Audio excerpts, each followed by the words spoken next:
Each year, Microsoft Research hosts hundreds of influential speakers from around the world, including leading scientists, renowned experts in technology, book authors, and leading academics, and makes videos of these lectures freely available.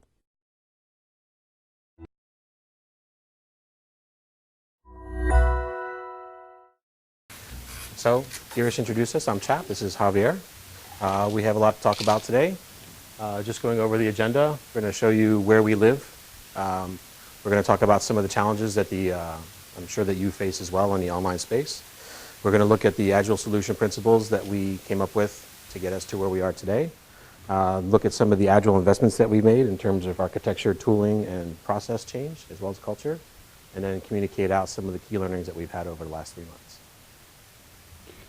Cool. So,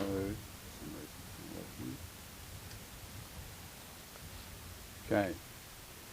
So we're going to tag team this presentation because one of the nice things about daily shipping is it's brought the test and dev orgs or disciplines incredibly close together. You'll see as we go through details, we couldn't have actually pulled this off without the other. And so we're actually Core UX is actually the only part of Bing so far that has not been combined engineered. Is that still making a lot of noise? Yeah.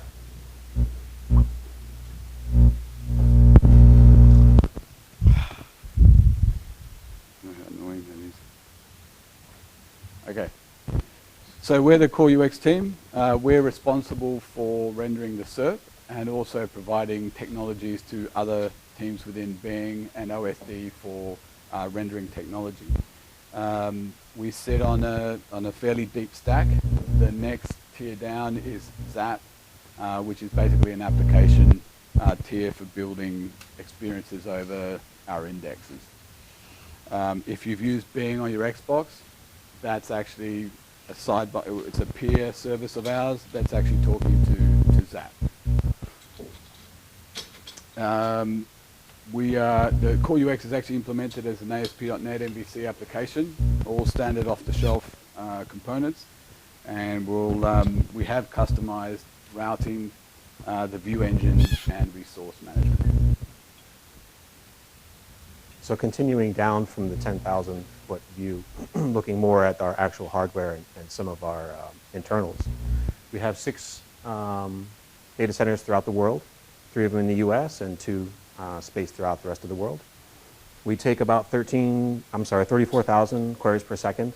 And that's max load across the different data centers. And obviously they're not all loaded up at the same time, but taking the max of each. That was the place I stayed when I was on vacation, which is close to the eastern US data center, actually. In terms of productivity, the green table over here, we're looking at about 170 engineers contributing code to our code base across 5 time zones. So we have some people in Europe, some people on the east coast of the US, some on the west, and then India and Asia. We see about 30 change lists per day. That goes up or down depending on the day of the week. And the people that are responsible for agility in Core UX working is a team of 8 people, evenly spread between dev and test.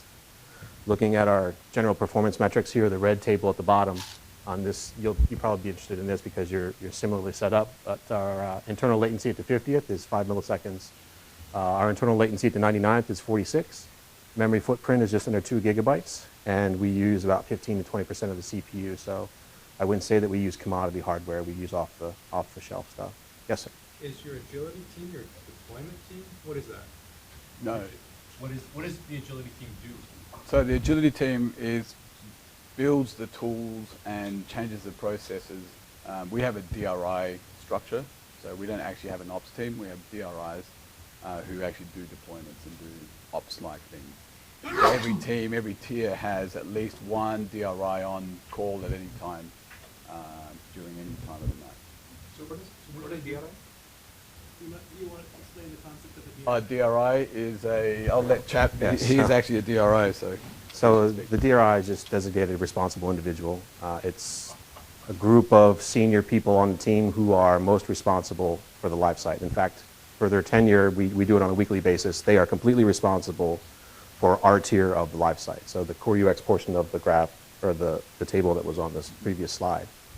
Carry a beeper around. We're very well wired on the live site for monitoring and alerts. If anything goes wrong, or if we get an alert from someone in production, the DRI will immediately take action up to the point of deploying a new build or making quick mitigations through config or a data change.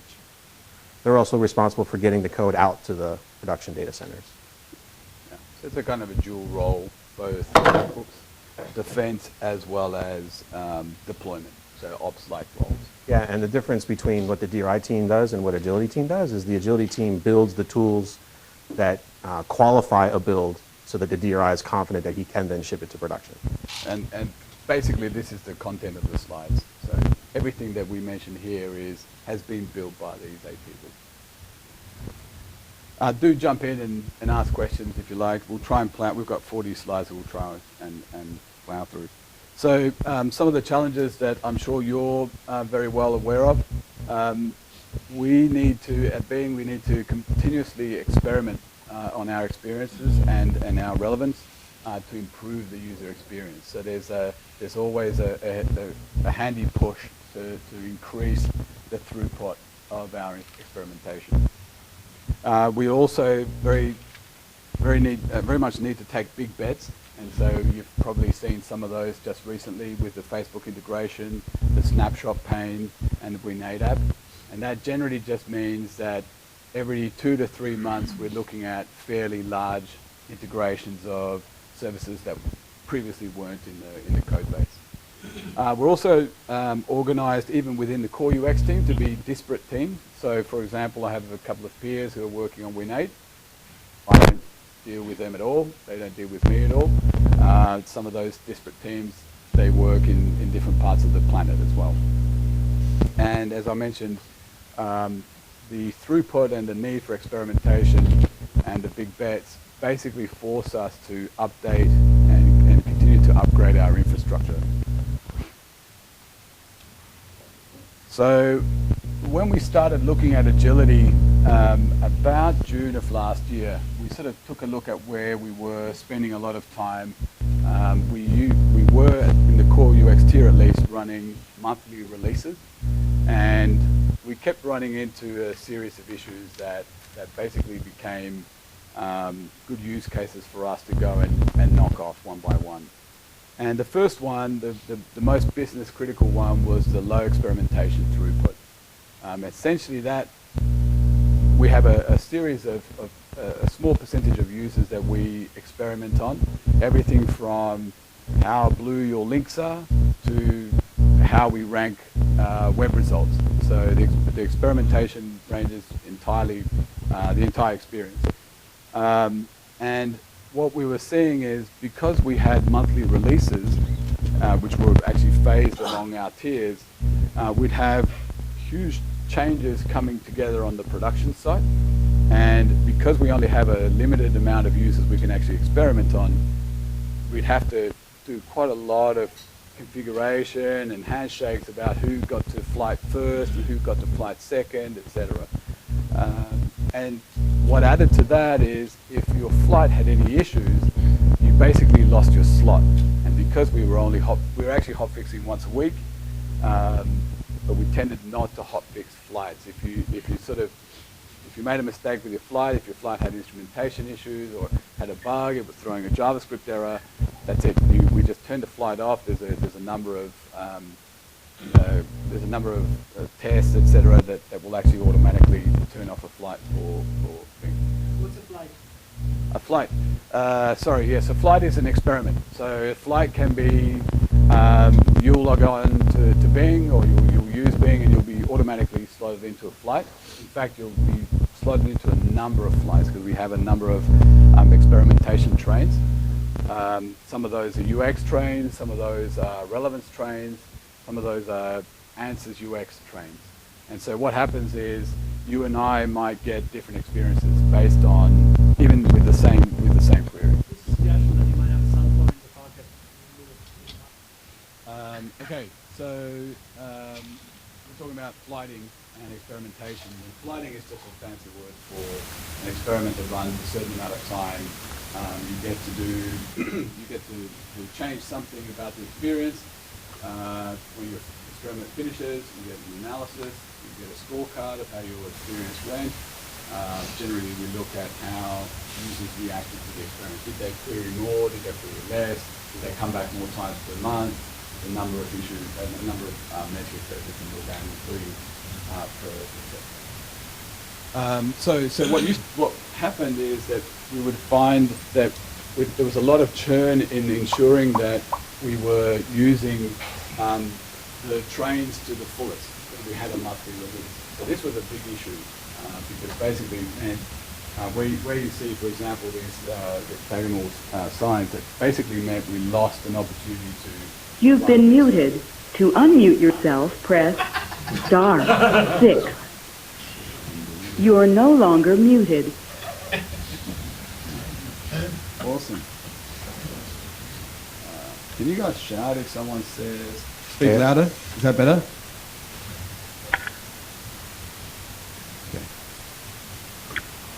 Okay.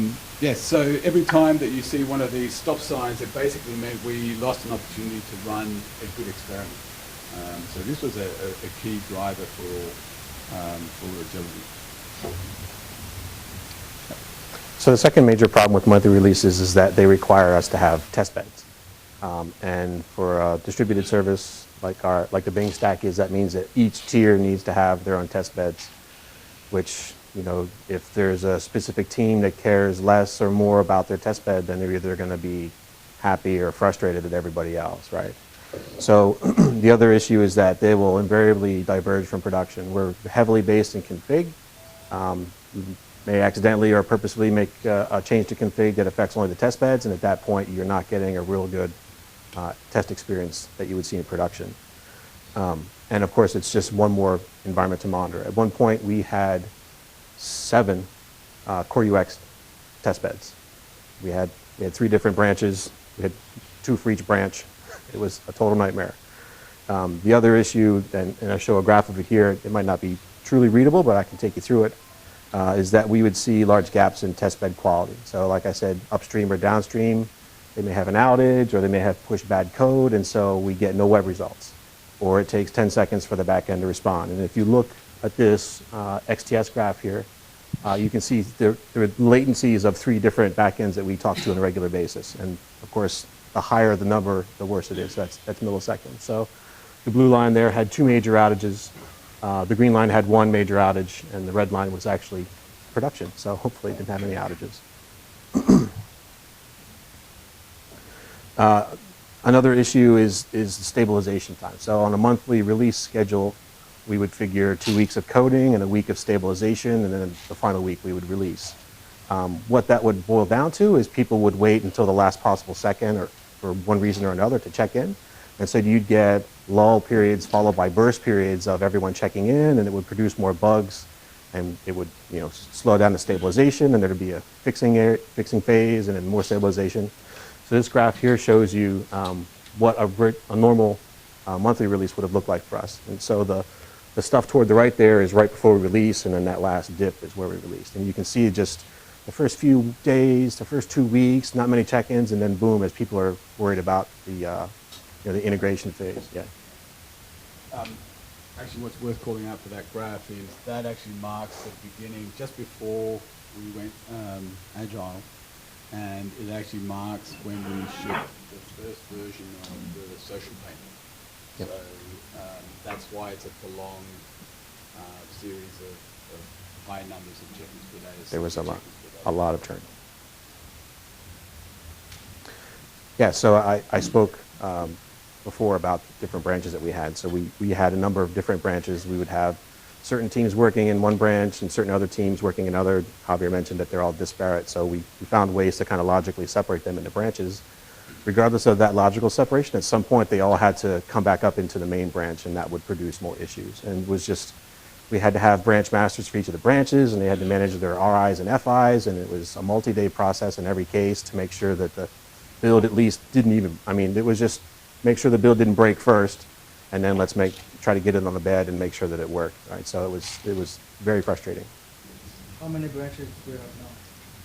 2. So then we thought long and hard and tried to boil down the problem down to a very simple solution principle. And we thought a lot about, oh, sorry. You hear me? Okay. We thought a lot about, maybe shortening the cycle to weekly and actually sort of played that out, looked at some data and realized that actually what we really needed to do is bite the bullet and go for smaller changes more often. And so we chose daily. It turns out that has a number of virtuous benefits, which we'll go through in the later slides. Part of smaller changes more often is we just change, what we're striving to do is daily changes to production. They're small. There's only a small number of changes per day. Regressions, we can just go back over the last day's changes. We're also trying to resolve integration and regression issues immediately. So developers, rather than fixing integration issues once a month when the 2 or 3 branches came together, they would actually be they're now hitting them every single day. The other very key important principle is just to have less moving parts, less manual moving parts. And that is basically we're striving to always have one environment that we maintain and we watch, and that's production. Every other environment is temporary. We can't allow a dependency on a test bed. As soon as we allow that, there's a test gap appears immediately. We also decided that we'd have one working branch. So we immediately destroyed the work of a number of branch masters, and we returned to a number of people on the team their weekends when they were trying to stabilize the build, when they were integrating. That was a large part of daily shipping as a benefit. And we ship one code base. So this is the detail we get most questions about. Our developmental code, our code and development is shipped every single day. So we have both goal and code and development in our code base, in our binaries that are running on our servers. They're just isolated by our config, which we'll also get to. And then last but not least, we took a full-size bet on automated validation. So prior to agility, we'd have huge war room meetings where we would decide whether we would ship. Sometimes these war room meetings would take 2 or 3 days. There would be name calling, there would be tomato throwing, there would be people looking at TFS queries and arguing, well, we still have 130 resolved tests, bugs, haven't testing hasn't done their job, blah, blah, blah. And so we decided that couldn't happen in an agile world. And so basically we have one TFS query. If that TFS query is not 0, we don't ship it. It's that simple. So that's removed a lot of emotion out of shipping. So where are the investment areas? Where did the agility team have to, with its partners, come in and actually make changes to the system? Well, there was architectural changes, there was tooling and automation changes, obviously, and there was also a lot of process and culture change. And the latter one is actually the most interesting one from a human perspective. It's also the most surprising one, because really it's the one that we had least direct control of. So basically we had to bring the team along with us and have them believe that we could do it. So the changes to platform 2 or 3 years ago, King Core UX was actually based on the technology was a custom C++ based rendering solution. We actually rendered our pages using printf. It was trying, to say the least. So about 2 years ago, we actually invested on best of breed solutions. So went and talked to IIS, went to talk to the ASP.NET team, a couple of other teams which were very key, and said we're betting on you guys. So here's our stats, here's how many GPS we need to cover, and we basically got agreement that we would partner over the years. It turns out we've very rarely had to go and talk to either team. Both of those technologies are now extremely solid. The other part that we changed about architecture is we sped up the inner dev loop. So when it was the old custom rendering solution would take 45 minutes to start up. A lot of us became very good at playing darts while either we built or we started Vex up. But we spent a lot of time trying to hone down that inner dev loop.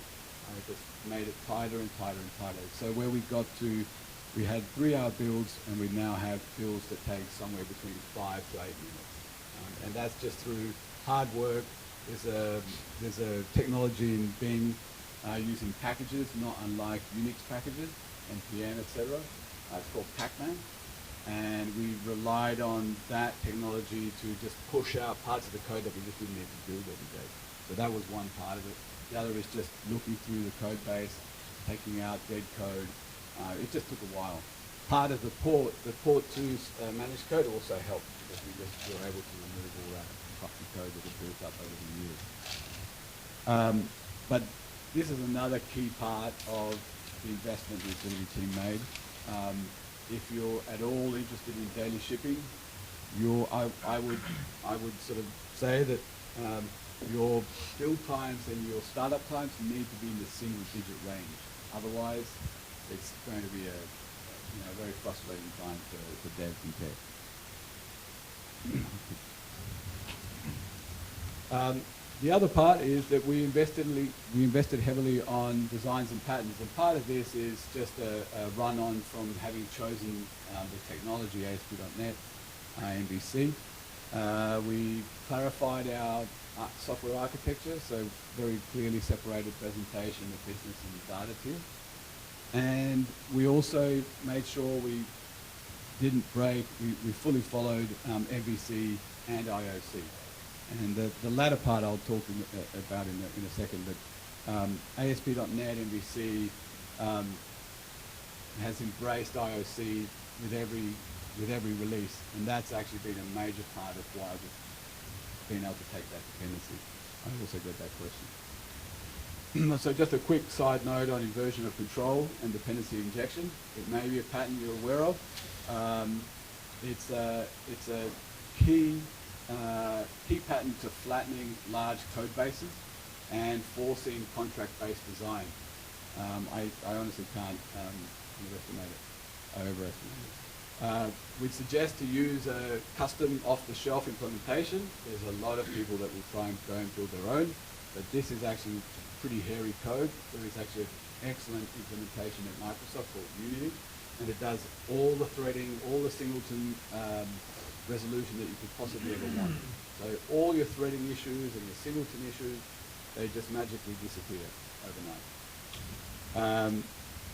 The other aspect of IOC and dependency injection is that it's also the key to testing at scale, because by virtue of the fact that it forces contract-based development, it means that everything from your smallest components all the way up to controllers, actions, and even your view engine can be unit tested at every level and integration tested. The other aspect, which is, again, we get a lot of questions about, is how is it that you were able to decide to take a dependency on another part of Microsoft and still be happy about it? That seems to be a continuous ask. And it's actually because of IOC, I would say, is a large part of it. Obviously, ASP.NET MVC it's proving itself out in the wild every day. But the fact is, IOC allows us to go and replace huge parts of it overnight. So, for example, we weren't happy with the performance of the routing component in ASP.NET MVC. It's heavily skewed towards getting a website up and running in a few days. We also weren't happy with the performance and the syntax of Razor and the other web forms new engine, and so we built our own. And so that's the key aspect that has allowed us to continue to depend on off-the-shelf software, but actually fix it at our pace. So this is a core aspect.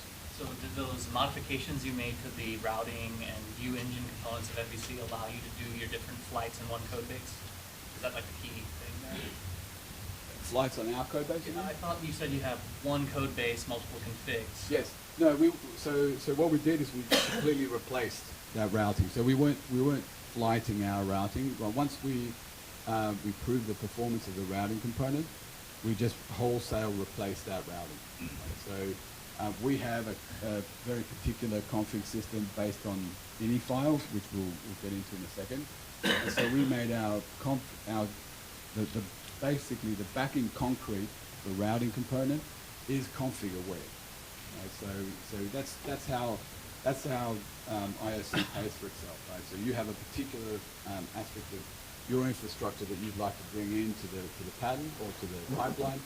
In this case, IOC allows wholesale replacement of routing, and so you can inject that. Does that answer your question?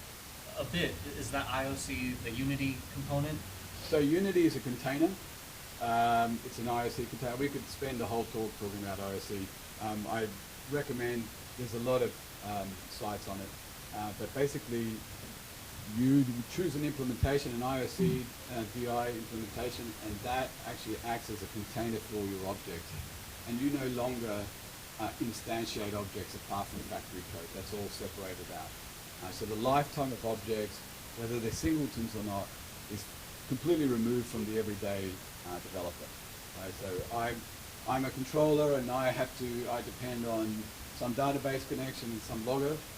Well, I just declare those dependencies. Those two concretes get injected into my code base and I use them. I know nothing about what's on the concrete on the other side of that interface.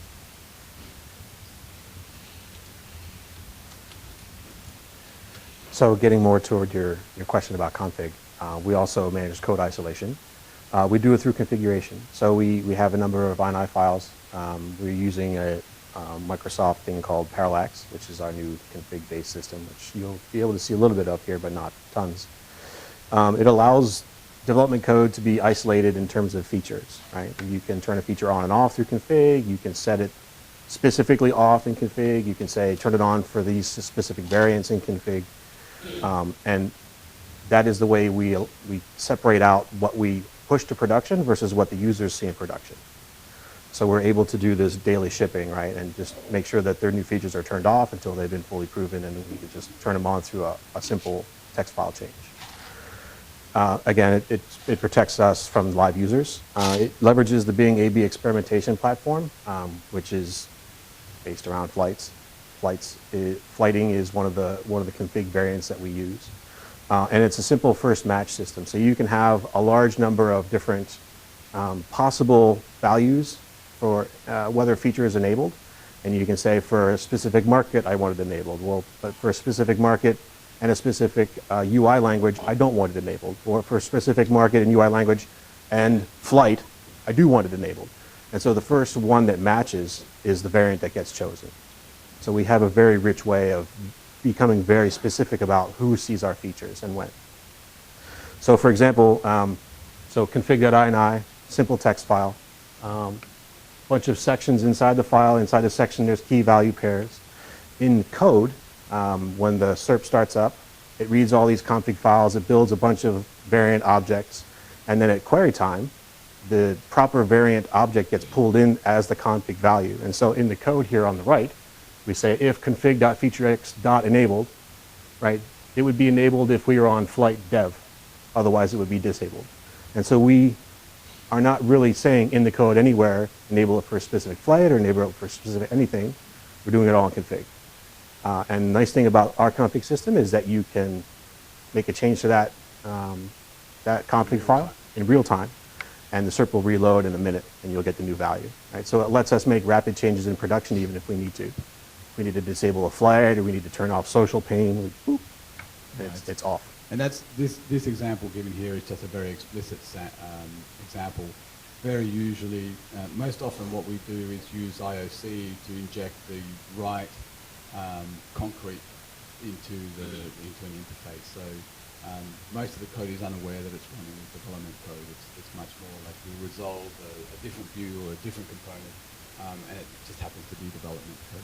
Yeah, and yes. So like tomorrow when you decide that feature X is great and you want to give it to everybody, is that if, or conceptually, that old view that you got rid of, does it eventually get purged from the system, or does it stay there? Yes, it will get purged.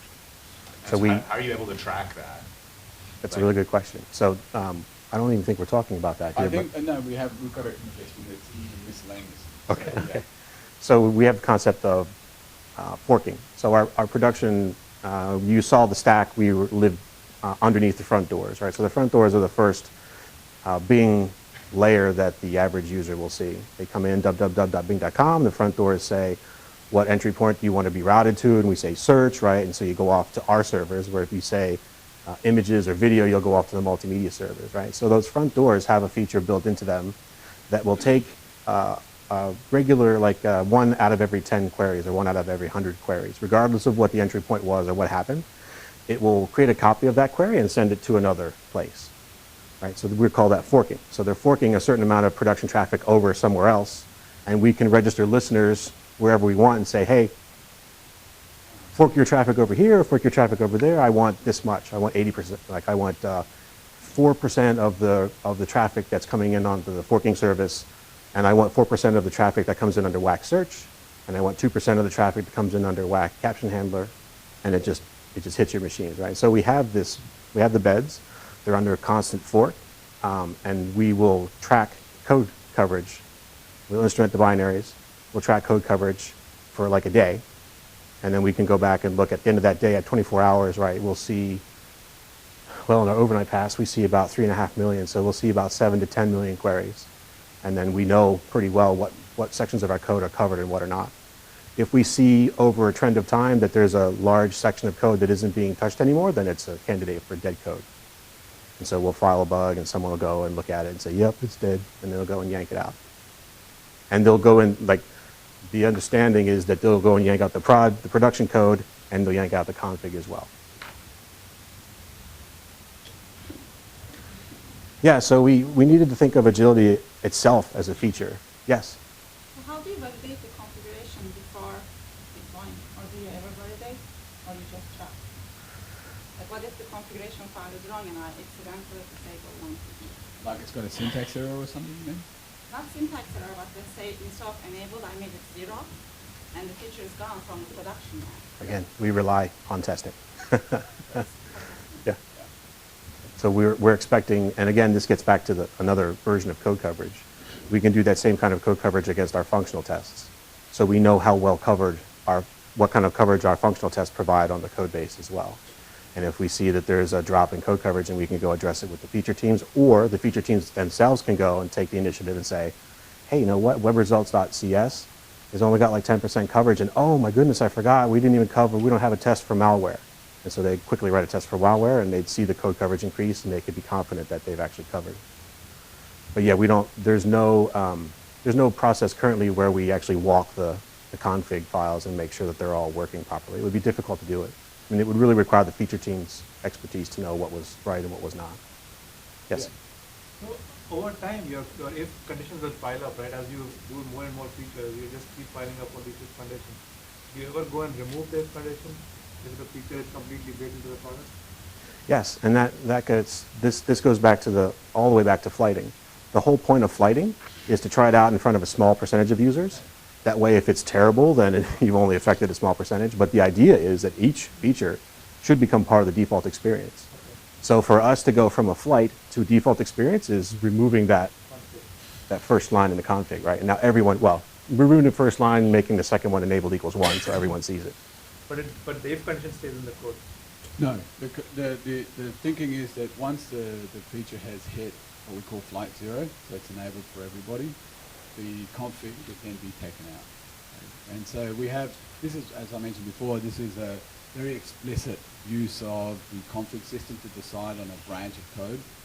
More usually, you'll have a whole file where your whole class will be either in flight or not in flight. So removing the code would just literally just removing that file. Yes, so we realized agility was a feature. We knew we needed to come up with good metrics. Like we wanted to make sure that we had a good idea of whether it was really working or not. So we wanted metrics for build times. Javier earlier mentioned that we had a drastic reduction in build times. startup times. In this case, we don't want so much to show a dramatic improvement in startup times, but we want to show that no one is regressing startup times because we really like the fact that we start up in 5 minutes or less. And check-in test run time. So, if you're a developer and you're in Core UX working and you're under agility, we want to make sure that we're not slowing your day down, that you can continue to make your check-ins and that you don't feel the pain of hour or more check-in test times. Yes, and so along with the metrics, along with making sure that we held up the status quo or at least could make some improvements where necessary, we wanted to make sure that we had control over all of the gates. So we wanted to make sure that we controlled check-in completely so that no one could bypass, try to sneak one past us, right?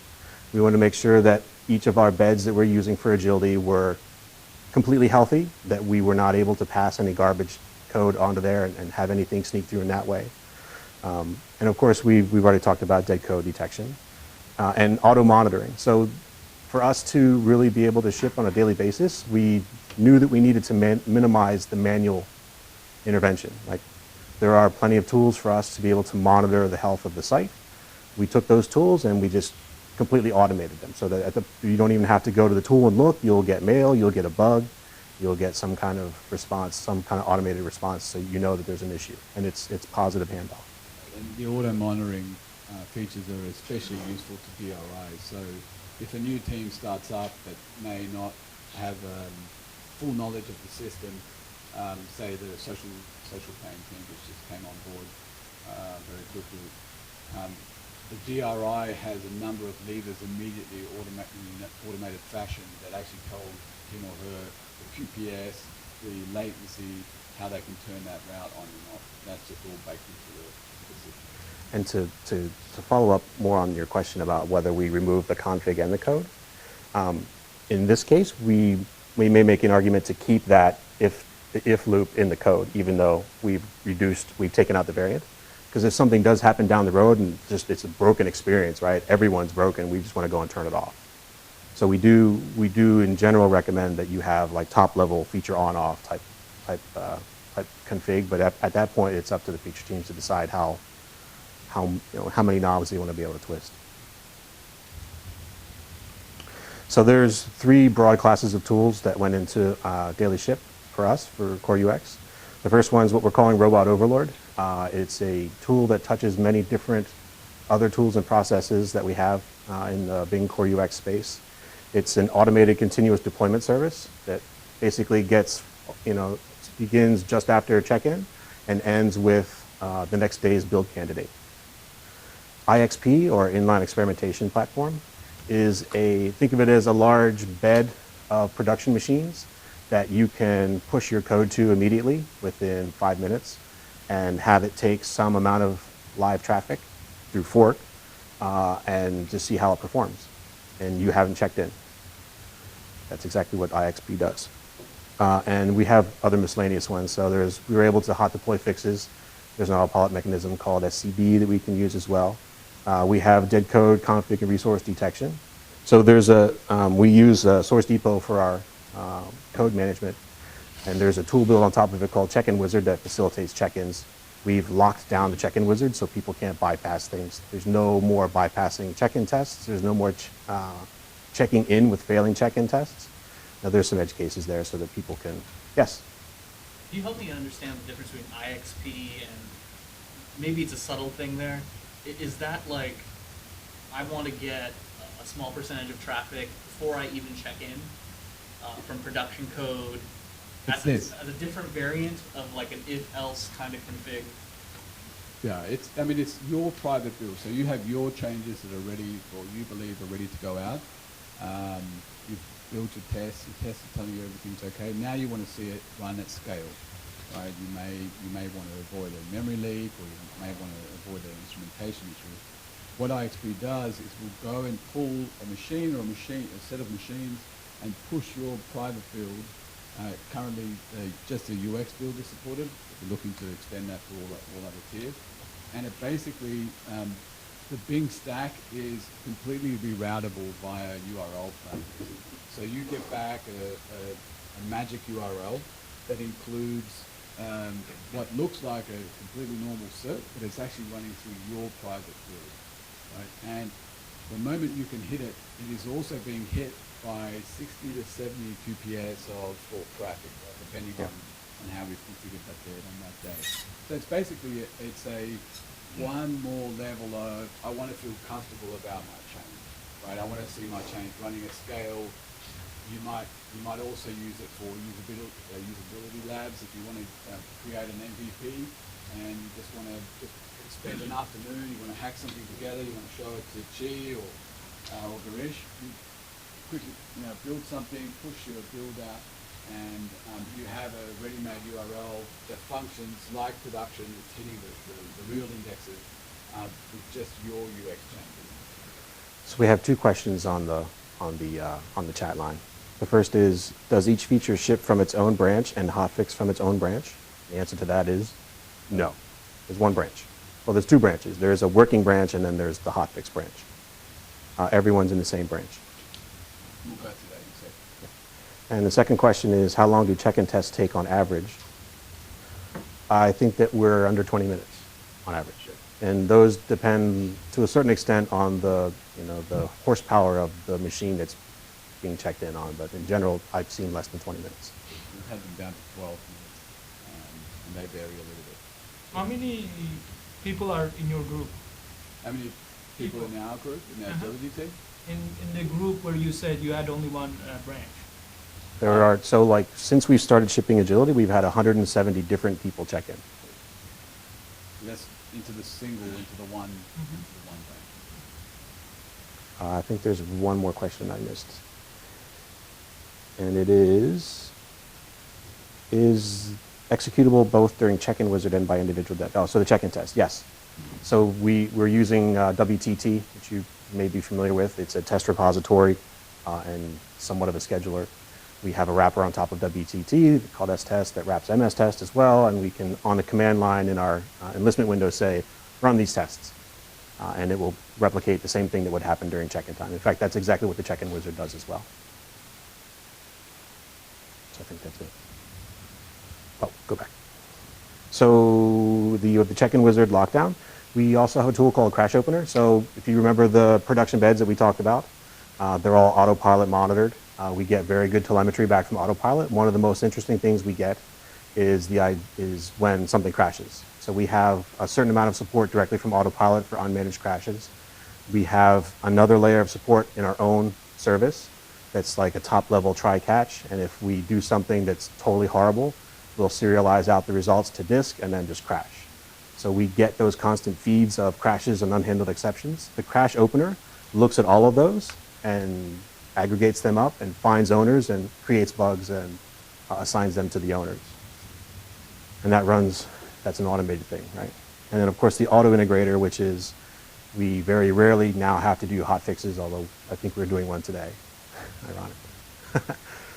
And so the auto integrator will make sure that one branch is always in line with the other.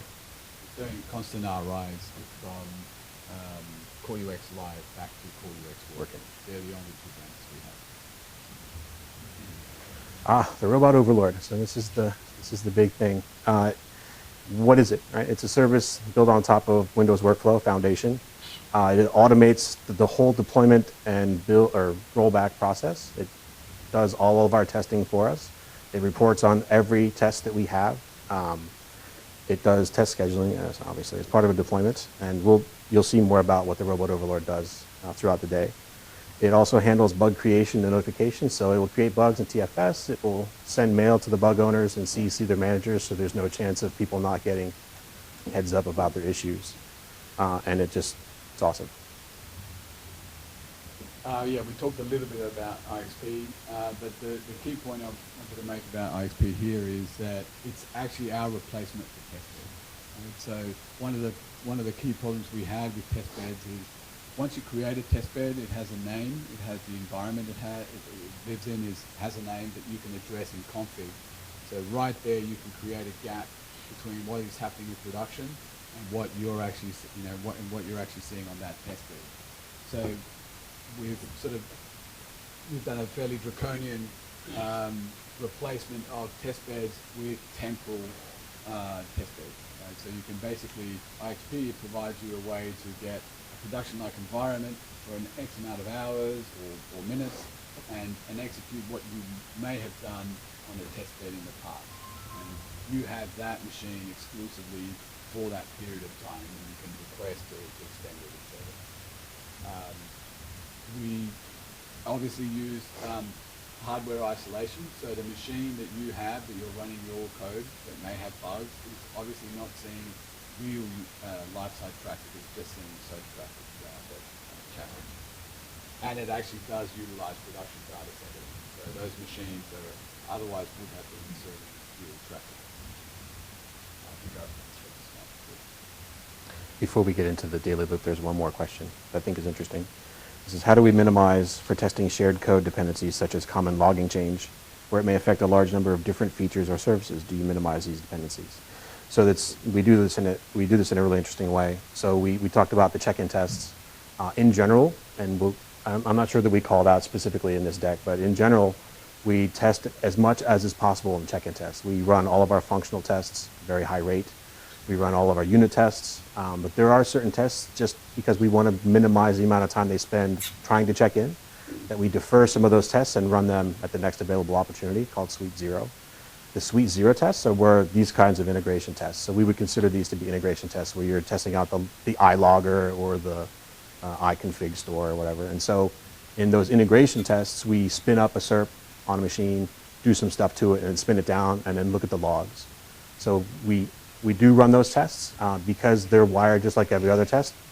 Any dev who is knowingly making changes to iLogger or iConfig store is recommended to run those tests as well. They're not part of the check-in process officially, but there's always the opportunity to do it. And if they don't do the diligent thing, then we'll catch it within an hour.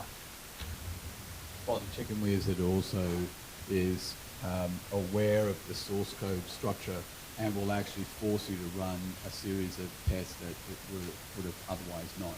So, yeah, that's a good point. For example, if we have CSS changes, we actually will run CSS unit tests. That will actually check the validity of the CSS.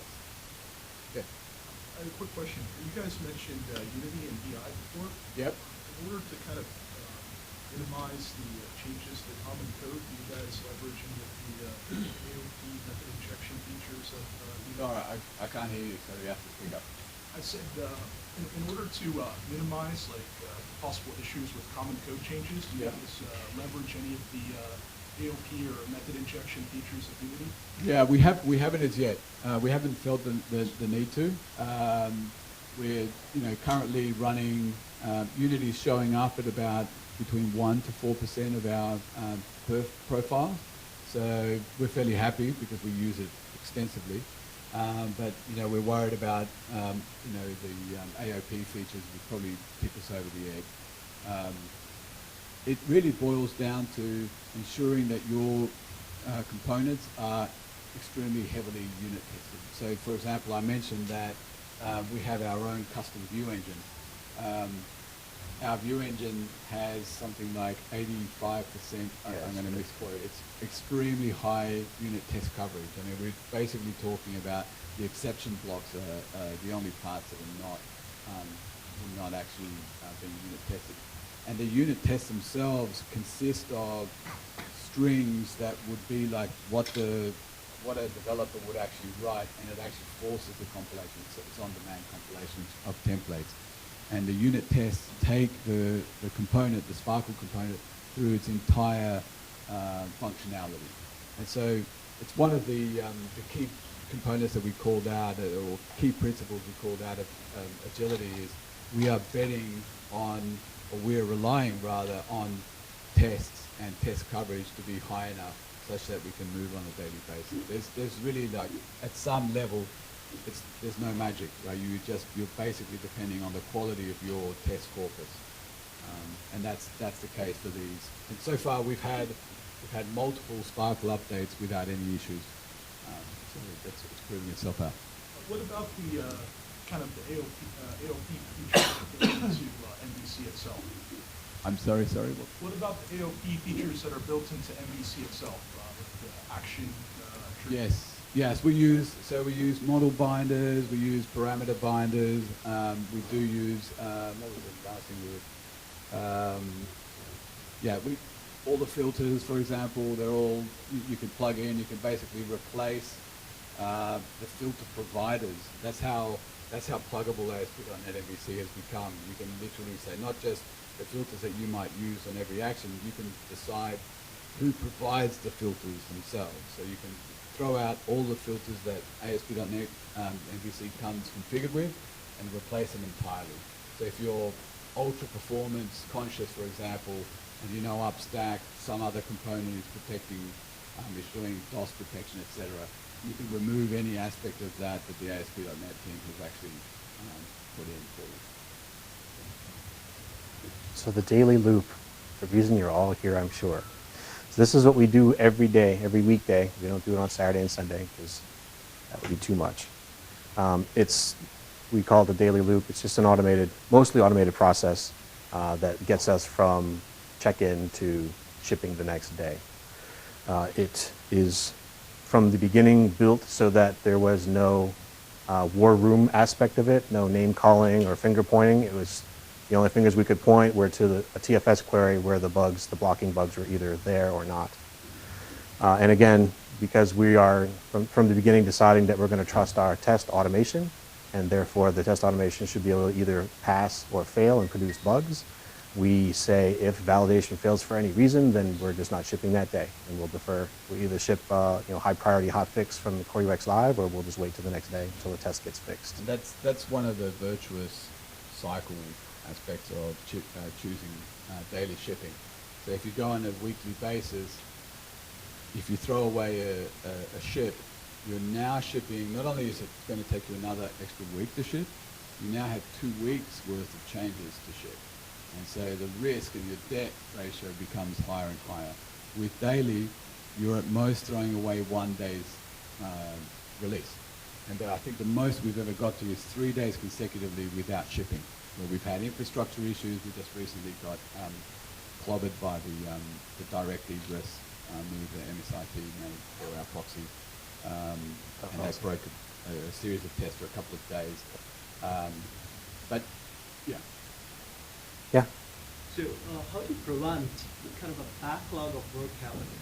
Presumably, if you put too much pressure on the system, saying, hey, we need to ship daily, people will get conservative and not check in and kind of hold back the changes there. That's a very valid concern, and one that we were very, very concerned about. The data suggested that's not happening, and we'll show you. But yeah, one of the metrics. We talked about metrics earlier. One of the things that is most important to us is number of change lists we ship per day versus number of change lists that we would have shipped before we did agility, right? Or another concern was that, like you said, people would not have faith in check-in tests and would hold off and just create a massive change list and check in once a week, right? They would still try to stay in that weekly hotfix model in agility. And the data doesn't support that as well. So we're very happy that people have really seem to be taking to heart small changes, frequent changes, and just keep the train rolling. So as part of the daily validation, we do the overnight forking, which I've already described what the forking is, so you should know that. We have minimum bar on QPS that we see in forking, so if there's an issue with the forking service or we just don't get a good reading from the amount of QPS, then we'll not ship because of that. And that was the reason we didn't ship yesterday. One of the reasons we didn't ship yesterday. So the way that works like any other test failure. An automatic bug is created, and that bug appears in that TFS query that must be triaged in the morning by every team between 10 a.m. and 12 p.m. Yeah, and because yes, go ahead. So you mentioned that by doing it daily, at worst you miss a days, but if you do it weekly, then you get 2 weeks, but then you get 2 days of changes, right? So correct. Yeah, correct. 2 days versus 2 weeks of changes. But it still adds up. Of course, it can add up. Absolutely. Yep. We have considered slowing down check-ins once, and this was to protect a very sensitive marketing date for being social, right? So the social pain, and that was the only time we've actually felt the need to think about throttling the number of check-ins. But it's a sort of virtuous cycle. If you remember, we've locked down the check-in wizard entirely. So it's actually impossible for you to check in while there are broken unit tests. So say I check in somehow, someone makes a change up tier or down tier and breaks my unit test somehow. I've checked in. Nobody else in the whole code base can actually check in until I fix my unit test. In fact, I'm the only one that's automatically has permissions to check in. That's a lot of pressure. That's 170 people saying, can you fix your test, please? Beating down your door. Right? And so what happens is, due to the proximity of production only being 1 day away and that peer pressure, we see unit tests get fixed very, very quickly. And we had the great fortune of having sort of air cover from our management, who made it very clear to the entire org as to who is actually finally responsible. Our management decided that leads are ultimately the final, where the buck stops, which is pretty much in line with Microsoft anyway. But essentially, if there was an outage or there was a unit test broken for multiple days, it's on the lead's head of whoever owns that test, their report. So I heard you said something about there's a bug at 10 a.m. and then the TFS queries are new. So there's triage in the store. So am I able to say, oh yeah, this test failed, but that failure is spurious, and get rid of that item from the query? Totally. Yeah, that's triage. So that happens. So the majority of the time, every day, yep, we have between 5 to 8 bugs that get opened up, and so that's a good 100 people looking at that query, and pretty much every team in Bing does a morning scrum, and so they look at that TFS query. The RO has actually created those bugs and assigned them to individual users, because all our tests have owners as part of the metadata. And so there's a number of options for you as an owner of that test. You can actually say, look, there's no way this is going to happen in production because of X. This is a test issue. I'll plug that in tomorrow. I'll go and fix that tomorrow, but this shouldn't defer today's release. And all you do is move the priority of that bug from pri 0 to pri 1. That's how you triage bugs out of the query. If you do that, you say this is a bug, everybody else sees it. So we end the whole. We used to have email storms of, are we shipping today? Are we not shipping today? Is it happening? Is it not happening? Why isn't it happening? Now you can very, very clearly see exactly why we're not shipping. So the DRI, all he's doing is during the day between 10 a.m. and 12 p.m. he's running that query, and occasionally he'll poke people, or he's got a chap builds a PowerShell script that will actually take the bug and create a bug, an email template, and mail that person and his manager, his or her manager, and a static list of people who are also great, sort of stick hitters. And it's worked so far, and it did. We were going to talk about it at the end, but there was a small moment for a couple of weeks, I would say, where people found that a little bit difficult. Right? So we had testers that were, due to how we were shipping before, quite comfortable with having a pass rate below 100%, and have that be something that they looked at every day or every second day and said, oh, that's fine, I know about that. And that no longer works, because if you keep coming up every day, that's an issue for you in your testing. If I'm doing small check-ins every day. I do the first one, my feature's off. Then I check in, say, for like 2 weeks and my feature off. Yep. I don't understand how that's different than one check-in after 2 weeks to check in and turn my feature somewhat on. Or you're writing tests as you write your feature. You're writing tests. So one thing actually we forgot to put in the slides is we sent a series of guidelines. So the agility team, again with air cover from management, is not responsible for outages. That was made clear. But what we were responsible for is a series of guidelines that would help developers and testers and PMs track changes in an agile world, in a daily shift world. One of the guidelines we have is you should match your dev code with your test code. Right? We would prefer that you work very closely with your test team and either co-author code together and test together, or you have a dev that then passes a PPK to a tester who writes the test, and the code goes in with tests. Right? So your test would actually sort of, using the config system, turn your feature on for just that test. Right? And you can do unit tests, you can do integration tests, you can do what's called L4 tests, which is essentially mocking the back-end response and looking at the XML. Or you have a full-fledged test, which is an L5 test, which doesn't mock anything. It actually just controls the browser and allows the browser and the test to control exactly what a user would actually see with that feature turned on. So long-winded way of answering your question. You're not checking in code that's untested. You're checking code that's immediately tested the moment you check it in, hopefully. Right? If some teams, they run the gauntlet and they'll have the check-in separate, and that may actually have the consequence that the devs check-in made it to the next day's ship, but not the testers.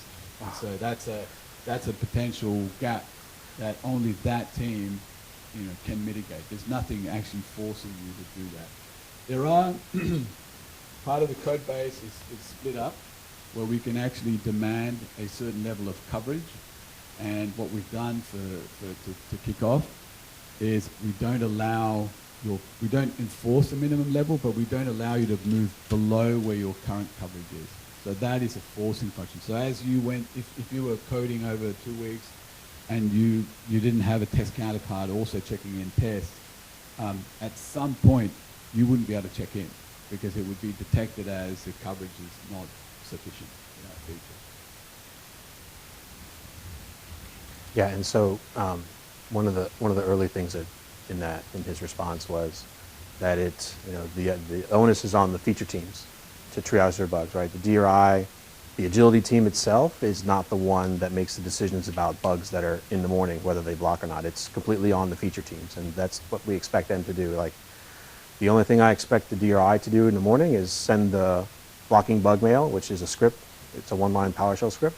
And then at noon, they run one other script that attempts to deploy to production. And if in trying to deploy to production, the script sees that there are P0 bugs, and it doesn't, and instead files a blocked deployment bug and alerts everyone who would have shipped that day, we didn't ship for these reasons, and it just pastes all the bugs right in. So, and another thing is that by the time they get a chance to quote-unquote triage their bugs at 10 a.m. in the morning, they've had at least 2 separate email communications about their failing test. They get one for when the suite fails, they'll get a bug, and then they'll get another individual mail for the bug that was just assigned to them. So we try to over-communicate. In the early days, we were accused of under-communicating, and so we beat people over the head with, hey, your stuff is failing. So there's no real valid reason for them to say, I had no idea. Why didn't we ship? Well, you didn't ship because you weren't paying attention. So in addition, we have fuzzing and security pass. So fuzzing is built into our forking. It's just a module we can turn on. It fuzzes the query string, all the different parameters on the query string, so we can see if we're open to any kind of attack. We do full automation suite, and that's actually 2 separate automation suites. There is a functional suite that does not use the browser and just makes assertions against the HTML that's returned.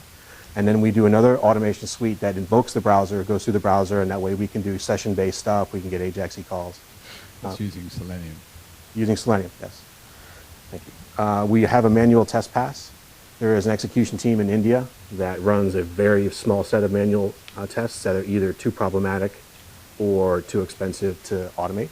And so they jack into the same. All they need to do is file a P0 bug with a certain set of parameters on it, and it gets rolled up into our morning blocking query.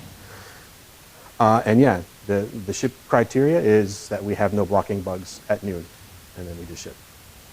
So looking at the full productivity loop, the first part of it is Robot Overlord seeing check-ins, sees check-ins. At a certain point, it says, I'm going to do a build on this check-in. And you can see he's looking at change list number 7, which would have included everything between 5 and 7. He does a build, does a full build from root. Well, he does a build nuke, right? He does a full build from root, tries to start up the SERP, tries to issue a few queries, and if things look good, then it says, that's fine. This is a good build. My last known good. My last known good. If it sees issues with that build, it will SD undo everything back to its last known good and send mail. Say, hey, somebody broke something, go take a look. So that's our first official gate. Right. That's the key aspect of this part of the loop is that we want to keep everyone completely productive, right? So if someone makes a change to the SERP that brings it down, so upon initialization, it just comes down again, then that's 170 plus people that can't make progress that day. So we put a premium on making sure that if someone does the right thing, does a full build from root, does a nuke, does a sync of all our enlistments and builds, and then can't start the SERP, we go back and undo changes until we're back at last known good. Yes? How did they get to that point if they went through the check-in wizard? That's a great question. Yeah. The answer to that is that the check-in wizard does not pay attention to files that are open in the change list. Like our tests run against a build on the dev's machine, right? You may have multiple change lists open that all contributed to whatever he built. You may have a config file in the wrong change list, and so your tests pass, but when you check in, you haven't checked in that config file by accident or maliciously or whatever. Check-in wizard validates locally, not at some Correct. machine possible. Correct, yes. What we've seen is now that we've dealt with the actual reliability and availability of tests, we start to see a lot more of what we would have considered noise before. And it's kind of like bad engineering practices or just kind of absent-mindedness or whatever, but we'll see people with stuff in wrong change lists. We have seen people run their check-in tests, they fail. Oh, right, I forgot, I had to make this change. SD edit a file, it goes into the default change list, not into the one they're trying to check into. Check-in wizard stays open the whole time, they rerun the check-in test and they pass and they check in, not thinking that they have the change that fixes their broken tests in the wrong change list and thus still open. So we are still debating how much of a sheriff we want the check-in wizard to be or how much of like a police state we want. I think that we can probably afford some of these issues.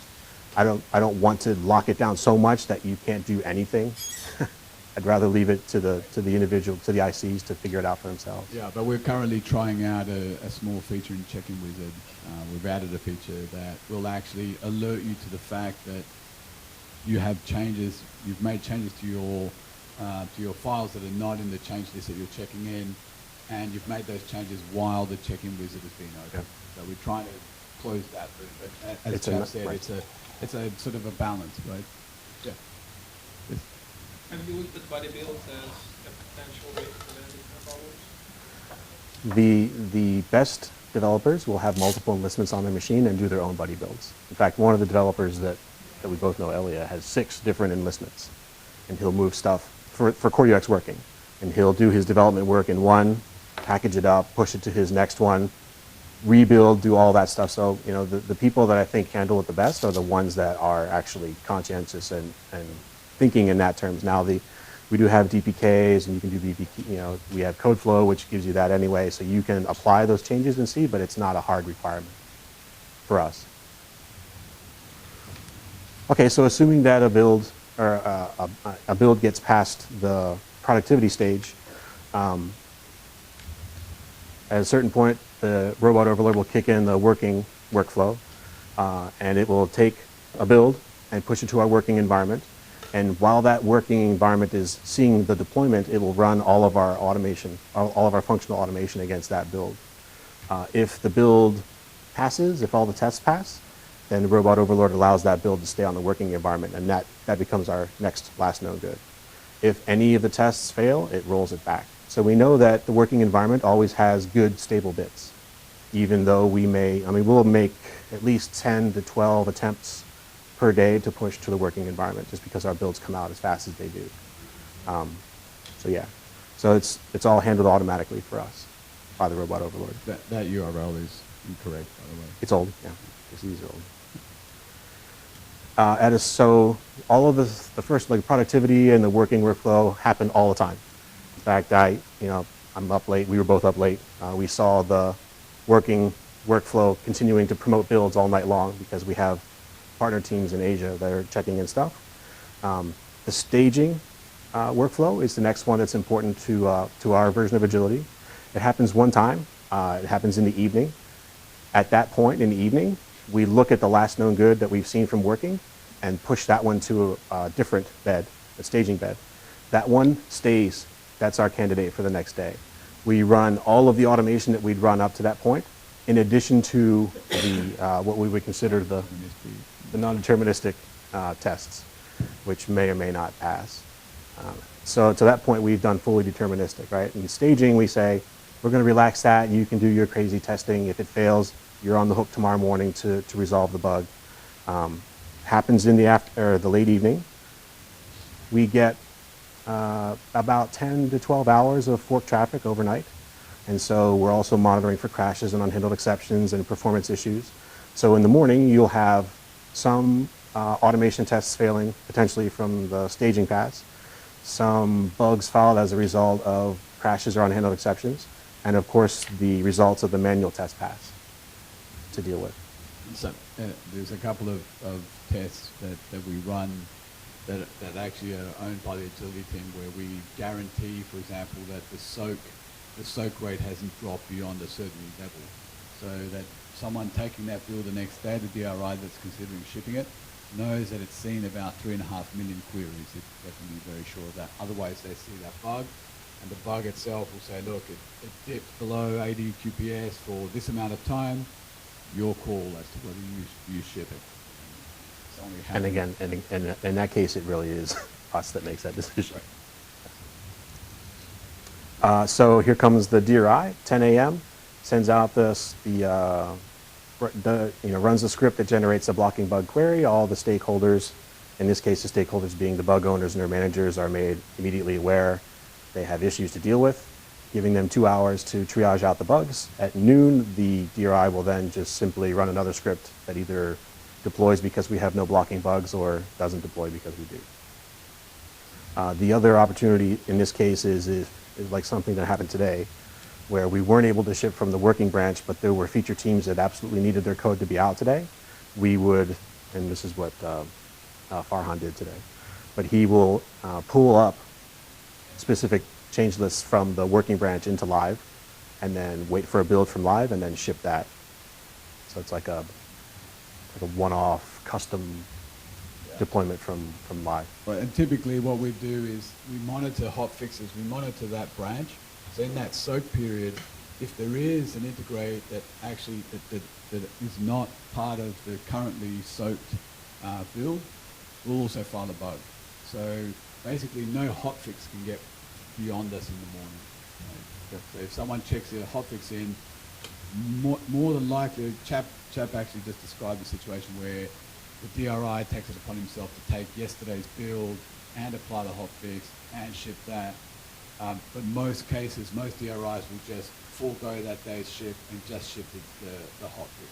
That's what we do today. All right, so having done it for 3 months, here are some interesting metrics, or at least we find them interesting. Specific to test, these are the number of tests and the time to run for various points in our Agile process. Unit tests run a check-in. We run almost 3,700. It takes 5 minutes or less. 5 minutes is an upper limit there. Functional tests run a check-in. This would be the spin up a local copy of the SERP, www, localhost, whatever, wax search, q equals whatever, get my results back, do some XPath validations. 870 of those run a check-in. That takes about 15 minutes. The next step up here is Suite 0, which is, so once a build gets produced by the build lab, they will kick off Suite 0, which if you remember earlier we were talking about the integration tests, that's where they happen as well. The integration tests in Suite 0 are 741 of them. This is by far the longest part of the Agile gates that we have, because in these integration tests, we're spinning up the SERP and doing things with it and spinning it down. We have a bunch of integration tests that take a while to run. Functional tests in the working suite, 870, they take 20 minutes or less. Functional tests in the staging suite, these are through the browser, so they take a little bit longer, and there's more of those, so they take about 60 minutes. And finally, forked fudge traffic, we see 10 hours at about 80 QPS. That's actually higher now. Someone checked in a forking change that put us up over 100. So yeah, we see about 3.5 million queries, and those are all from live users. Yes, sir. Quick question. So are these all sequential? As in, before you run the suite 0, all the other ones have to pass? Yes. So what's the ratio? And how often do you run the integration task compared to the number? Yeah, good question. So we don't have a good way of tracking the attempts to check in, but we do know how many people have checked in during the day. We see roughly 30 check-ins per day. So that would be 30 unit tests and functional tests run at check-in. So that happens 30 times a day at least. Integration tests, I would say we recently got a big performance increase in the number of speed with which our builds are coming out. We now see almost per check-in builds, and those all go through Suite 0. So I would say, so I would say it's almost 1-to-1. So of those 30 to 33 check-ins, we'll probably see at least 20 of them Suite 0. Now the Robot Overlord will not deal with any builds that have not passed Suite 0. So only insofar as Suite 0 is stable will Robot Overlord then run the functional tests and working, and then only insofar as those are stable will it then go to the staging. But it's like Russian nesting dolls, like each one has everything that you had before plus some more stuff. It's more expensive and it's less deterministic as you get towards the end. So daily ship metrics. This was as of the middle of July, these numbers. They're better than this now. I just haven't had a chance. We had 58 opportunities to ship, and that was just reflective of we started shipping on April 19th. We count every working day as an opportunity to ship. We missed 10 of those opportunities, or 17%. We were able to agilely deploy, in other words, from CoreX working 48 times out of the 58, 82%. I'm sorry, agile deployments is 48. Deployments from working was 37, so 63% of the time we're actually shipping from working. There were a number of instances, Javier mentioned one earlier, that we were required to ship from live for business reasons or just because we didn't have a build. Time to ship a change at the 50th was 38 hours, not bad. Time to ship a change at the 90th was 88. So your stuff is, about half the time, your stuff is going to be in production in less than 2 days. That includes weekends. Obviously weekends. That's why that number is a little bit high. So looking at productivity, we, on average, when we ship 61 change lists, and that jives with the 2-day spread that we talked about on the previous slide. We've to date shipped over 2,000 change lists. Number of file changes shipped, so in other words, number of files in each change list, right? 602, we've shipped almost 29,000 individual file changes since we started. And then average number of owners with check-ins per day or per ship is 37. We've seen a total, it's higher than that. It's 170 some odd now. It was 137 back then. This is a really interesting one, and this goes right to the question of, are people hoarding their changes? And this was one of the ones that we found. We were dancing in the street when we saw this. So this is the spread of change lists that have a specific number of files in a change list. So for one, 25% of our check-ins contain one file. That's the test and the feature? That's everything. So that's a situation very likely where either a dev or a test has turned something on and run that gauntlet, or is that second person who's saying, right, now my test should go 100% because the dev code is in. What's really interesting, and that's interesting as well, but another thing that's really interesting is if you figure it out, half of our check-ins have 3 or less files on average, which is pretty cool. We have a really long tail, which isn't shown here. The reason for that tail is we have a number of service accounts that check in localization changes for us, or people have had to do an RI or whatever.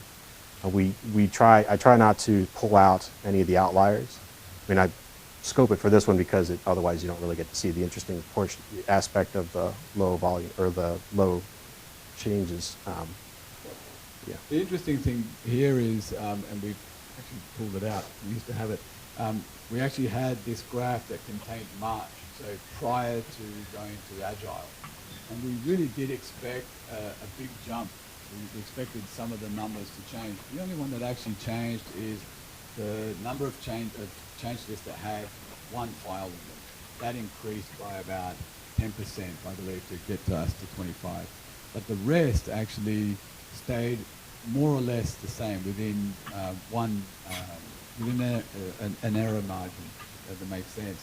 And that was quite satisfying for us because that was really a concern that really we could only vet out once we had everything in place, right? So did people trust the system enough to say, yep, here's my file check-in that in prior situations I would have known that I could make that file change and have a whole month to go and poke at the test bed and see, oh, maybe I'll need to make a change. Well, now you're making a 5-file change and you know that it's very likely going to be in production the next day.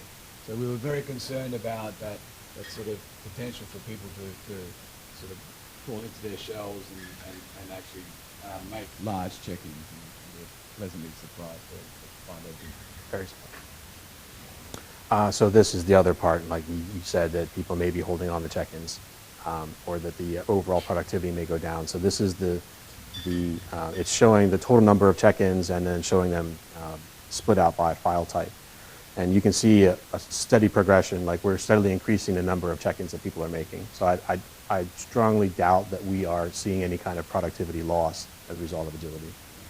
So the metric we're going to try and chase, which is very difficult because our productivity is very seasonal at Bing, but what we're going to try is track the numbers of features closed and successfully shipped for this year versus last year. And we'll see if we can get a nice bump up.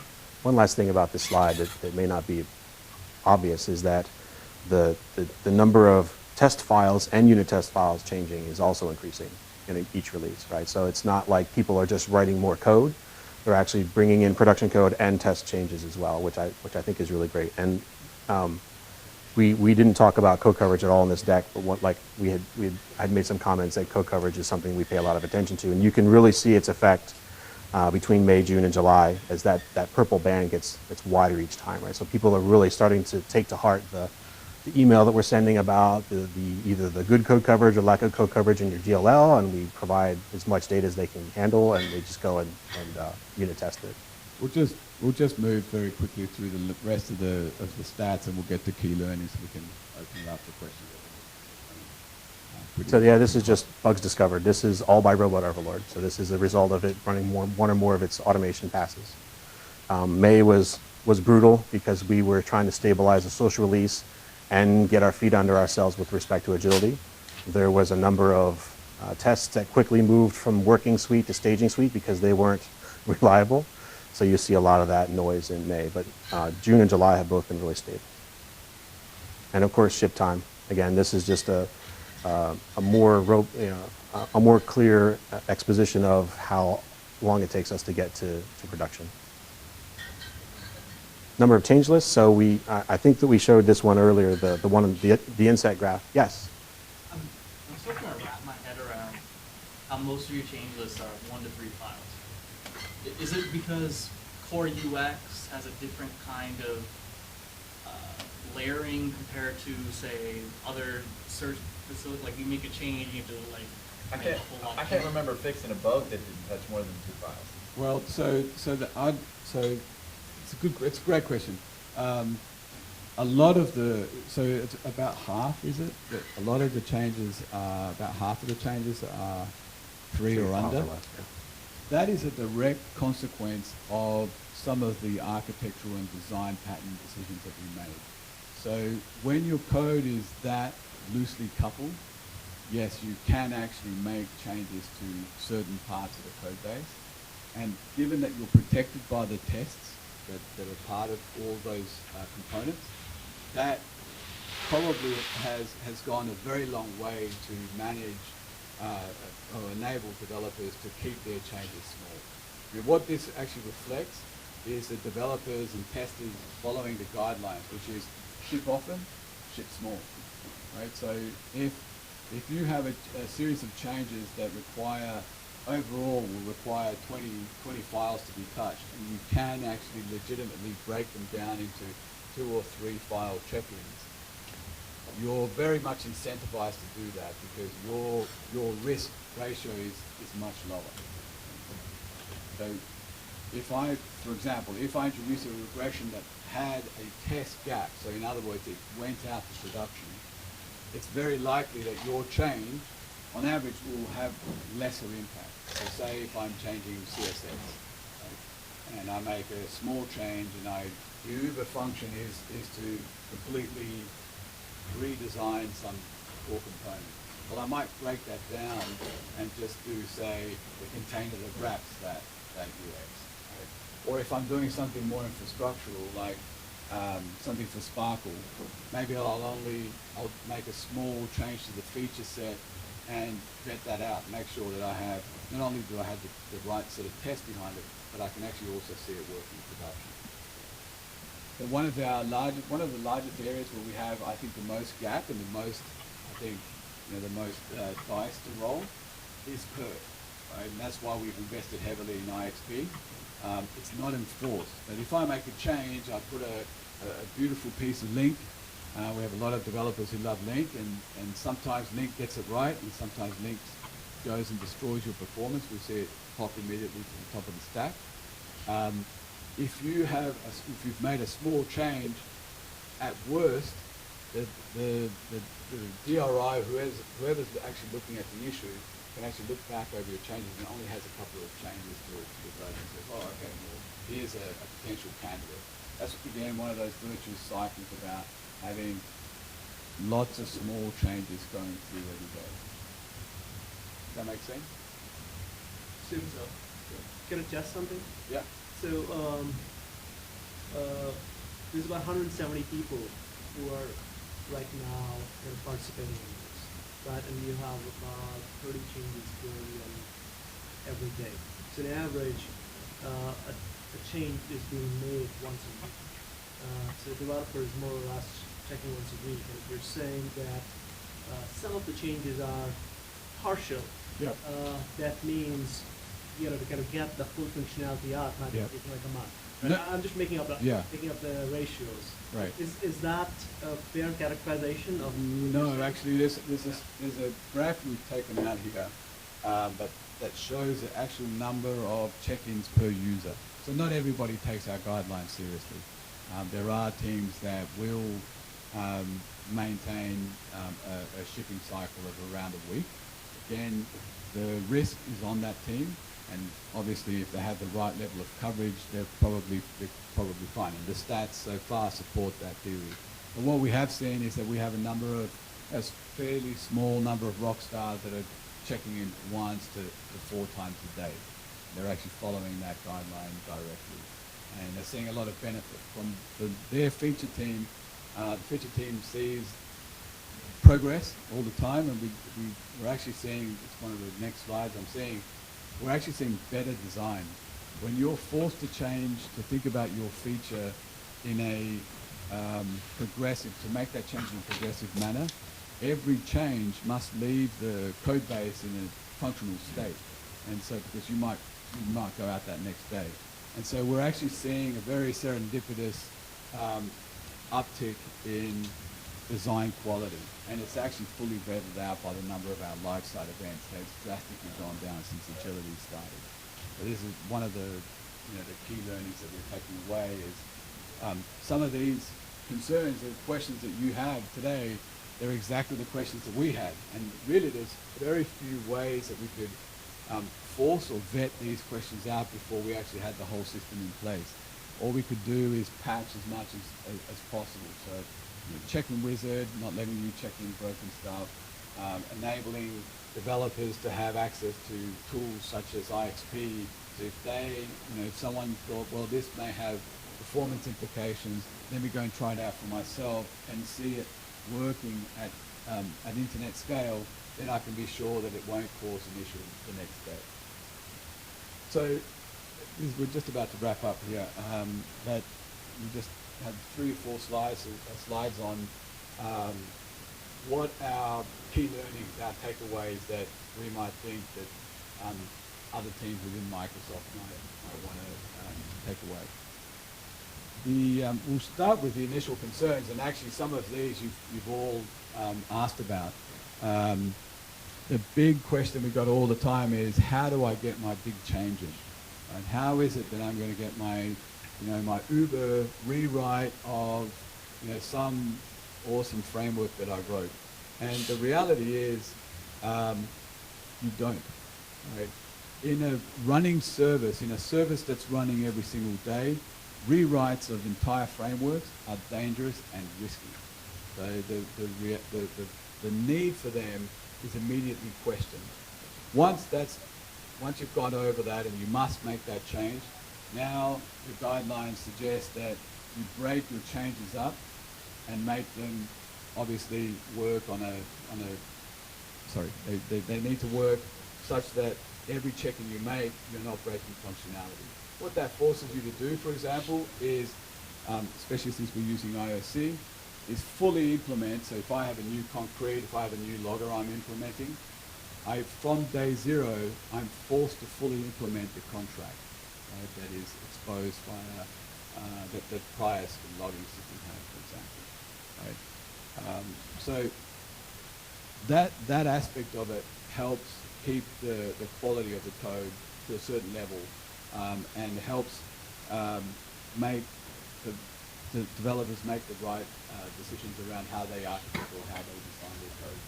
And again, this is one of those ones that we really had no good answer apart from use the config system to make sure your code is dormant. And basically the stats have proven that out. And we've made both feature level changes, so anything from CSS to colors of parts of the links to infrastructural changes. So we've upgraded Sparkle twice, a lot of our performance tools, and a lot of the underlying framework that renders the HTML has been upgraded in this fashion, and it's still working. The other was a question I think one of you guys brought up is we now have less time to coordinate test and dev. So in some of our teams we have a ratio of one tester to 2 devs. And so one of the dev leads came to me and said, well, what am I going to do about that? How can I possibly keep up? And this is where I think is why you're seeing 2 of us up on stage, is we've seen a gradual closeness between the 2 disciplines where you'll see devs take on writing tests, which is actually a really great change because it's made all developers better developers, right, because they take responsibility for the quality of their code. And the final one, I think, from the Uber concern is outages. Right? So that's the biggest worry that anybody running a service has at the top of their head. And if you're changing a service in a daily manner, an outage is it's your worst possible nightmare. And really, we have a very simple answer for this part, and that is you rely on tests. Right? So there's very little magic. We do have a number of knobs we can turn, as Chad pointed out. A DRI can turn a feature off. A DRI can actually hotfix a file. A certain number of our files, for example, resource files and our template files can be hotfixed within seconds on the site. But there is actually no substitute for good, high-quality tests that have a 100% pass rate when what they're testing is correct. Key learnings. So some of this we've talked to. We saw, by choosing daily shipping, we saw a big mind shift in both developers, testers, and managers. The proximity of production seems to have a very positive effect on most people. So yes, we talked about people being scared. It actually excites the greater majority of our engineers that their code can be running or testing code in production the very next day. Most times prior you were checking some feature and you had to wait for about a month before you could go and poke at it on the production site. today that drive is actually incentivizing developers to actually make more check-ins and higher quality check-ins. We've actually seen, and this is obviously subjective, but we have seen better code design.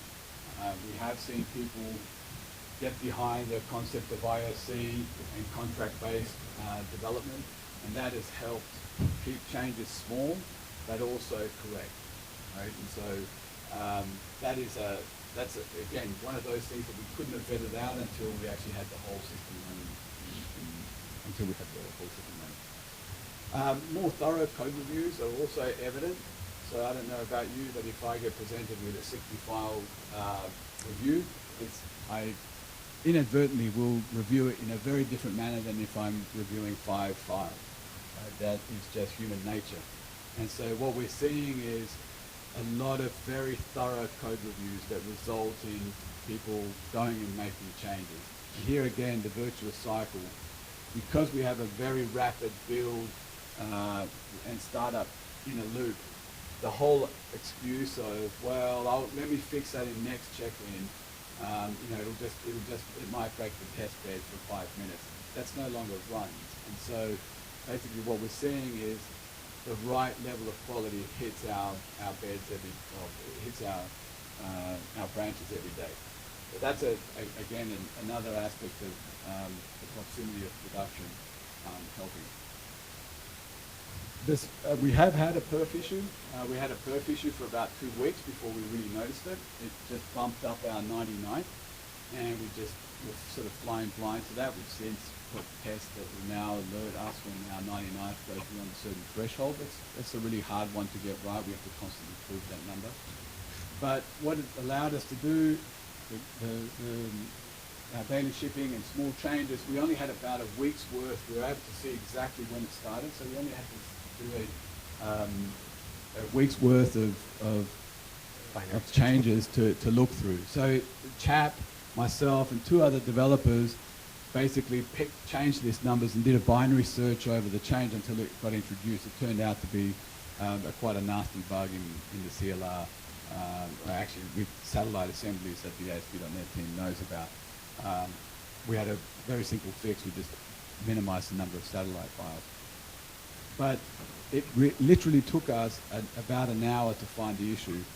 In the prior system that we had, where we had builds that would take 45 minutes, the startup would take 45 minutes, builds might take 5 to 6 hours, it sometimes would take, I remember one in particular, memory leak, that took us 2 weeks.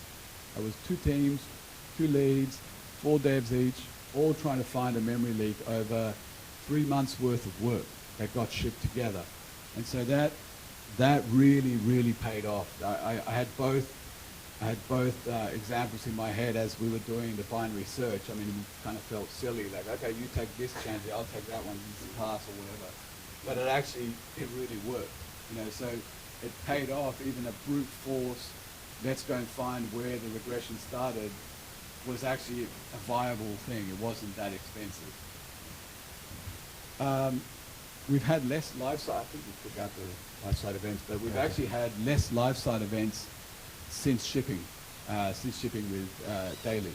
And that's been it's been a nice validation of the approach. Again, I don't think we could have guaranteed that would be the case, but we tried to plug every single possible hole we had. And it actually resulted, the stats speak for themselves. We actually noticeably see happier developers, testers, and PMs. PMs in particular no longer have to wait for their change to go through weeks and weeks of triage, and if a dev lead doesn't really want to do that change, or you can always cost it out as something huge. Well, that's all sort of, that seems to have gone to a certain extent. And we do see people noticeably happier around the 4 weeks. Wasn't immediately the case. So our test team came under a fair amount of pressure at the beginning as we moved from monthly to daily, and where we actually decided that we would fully stop a release going out based on any any test failure. And so some testers were very used to having a small gap and an opportunity to sort of go and triage out some bugs and not have that impact war. Well, now it actually impacts the next day's release. And so there was a small turbulent period, about 2 or 3 weeks, where Chap was getting a lot of hate mail. But then it's turned to, very, very happy people, because testers are now back in the driving seat of quality. We will not ship a bad build when our testers or our tests are telling us that that's a bad build. The key learnings, I'll quickly run through this. I'm sure I've mentioned some of them. IOC pattern is extremely valuable for flattening architecture. You should, I've had it in the other IOC slide, that you should demand it of any team that you depend on, because essentially it enables you to fix any issues that you have with their code in your time, which, if you're shipping daily, is very short. It's obviously not going to satisfy the requirements. It's probably not going to fit in with their timeline. So, for example, we actually did uncover a threading issue with Unity just recently, and we were able to work around it while the Unity team came up with a fix. That took about a month, and so we just worked around it because of the pluggable nature of the framework itself. Does that work for like different layers too? Like, say, crazy example, you want to have a different link color due to some back-end metadata that is part of the same overall feature. Yeah. How do they have a flight and you have a flight, and how do those things work together, and does this come into play? Yeah, that's a great question. So the Zap tier that's below us has approached agility in a slightly different way.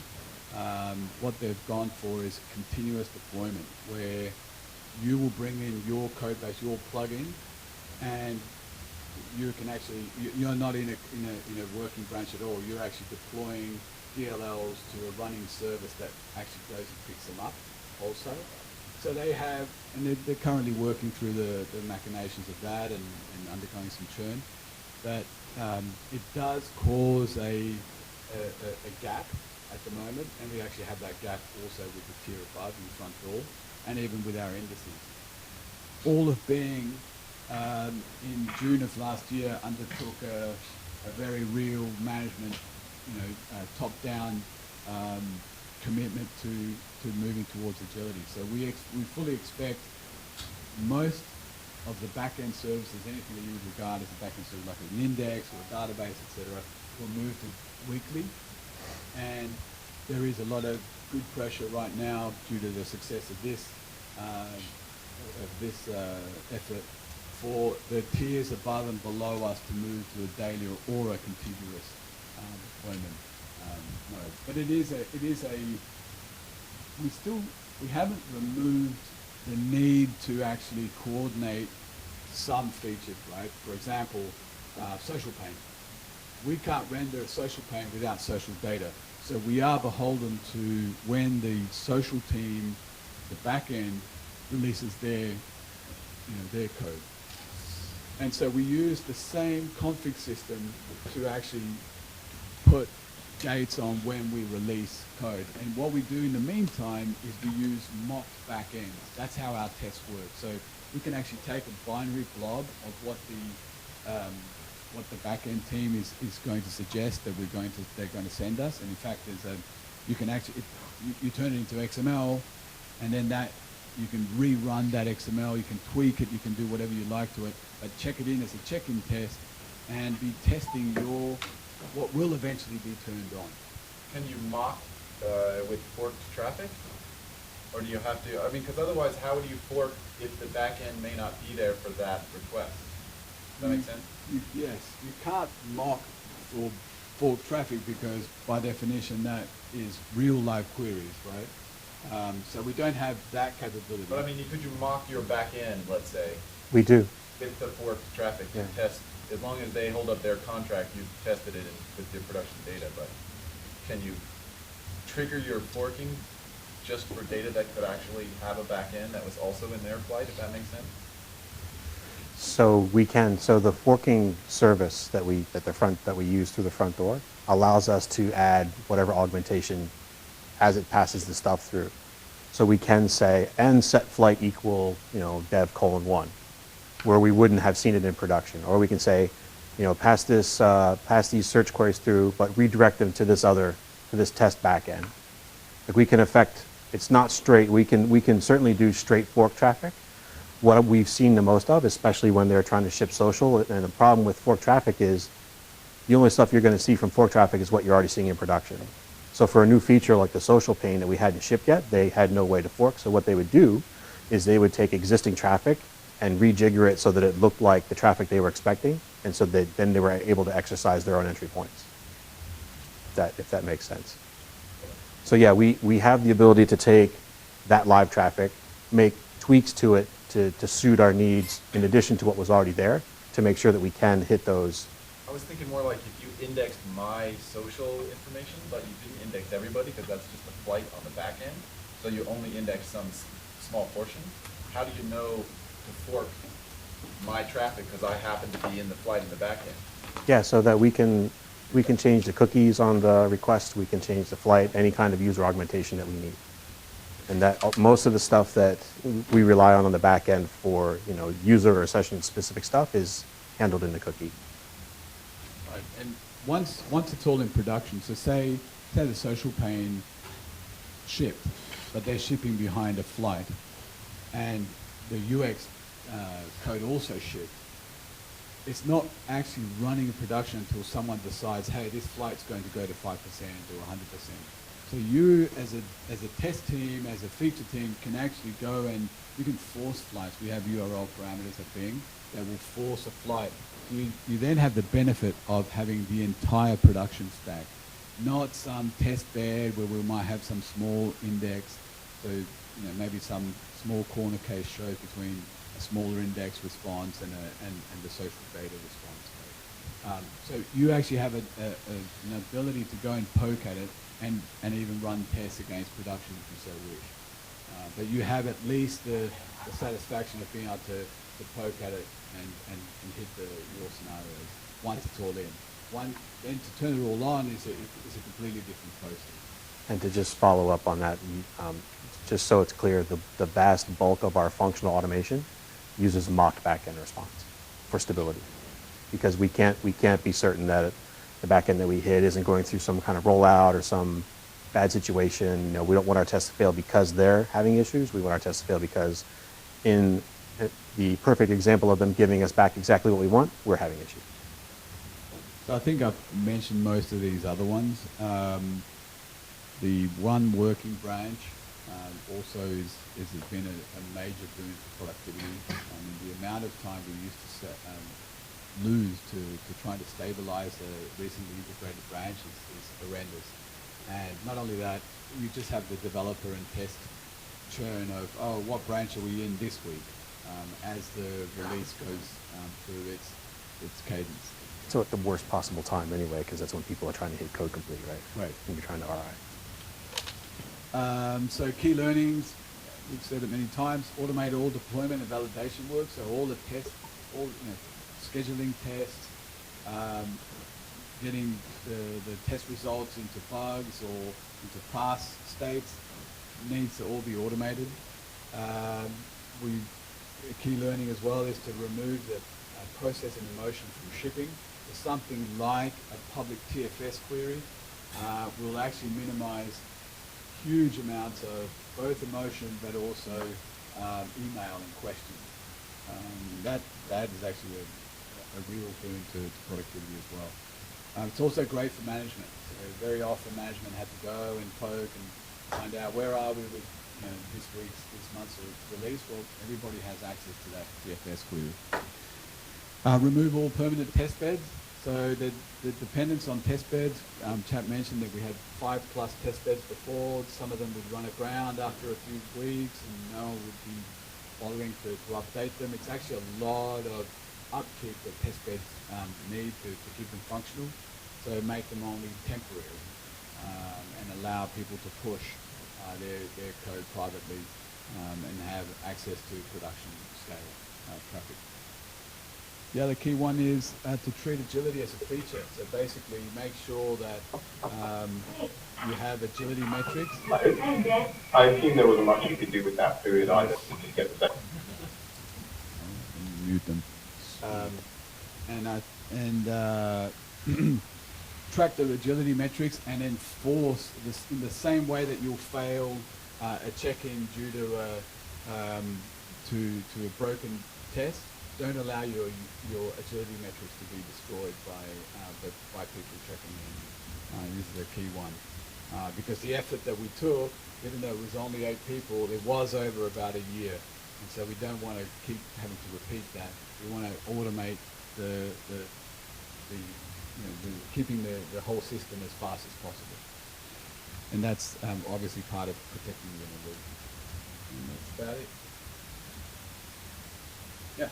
I'm curious, I was thinking about the previous question. How does this model affect cross-team dependencies? Like when you're checking in every day, if I'm a low-level layer and I have tons of people above me and I want to make a breaking change, or if I'm trying to build a new feature that collaborates with them, isn't it sort of harder to check in small pieces every day? It's actually, so I'd argue it's actually easier. Here's my rationale, see if you believe it. If you're checking in every single day, and imagine every other tier was checking in every single day. Well, you're forced to make sure that every change is backwards and forwards compatible. We don't have that today. So we've had that in the past because, for example, our back end, someone in Zap might say, well, I know that UX is going to go out 2 weeks after me, so I'm going to make this change, and no one's going to hit this path until I turn this on anyway. And it would turn out to be false. That would actually bring down bed. Well, if you know that your code is going to hit production tomorrow, you're forced into actually architecting your code such that it's backwards, current, and forwards compatible. Right? And so it's a forcing function of the proximity of production. If everyone is shipping that fast, trying to coordinate between teams it's useless, right? So why? Because you don't know. I mean, there's no guarantee. Say if Zap was running exactly the same system, and you and I were on different. I was in the UX team, you were in the Zap team. Well, you could say, hey, let me check in. If I check in before you, then you don't have to do all this other work. Great. What happens if I check in, you check in, and Zap's release gets foregone for that day? We now have a lifestyle issue. So you no longer have the opportunity to create code that is not backwards compatible. Does that make sense? Doesn't that mean when you have really rapid cadence, when you have code that basically you have some dev like writes an interface for some lower level component, right? It may not have been reviewed by a lot of people, whatever. It's checked in, it's in the product, and now it's basically impossible to ever remove that interface? Like, isn't that?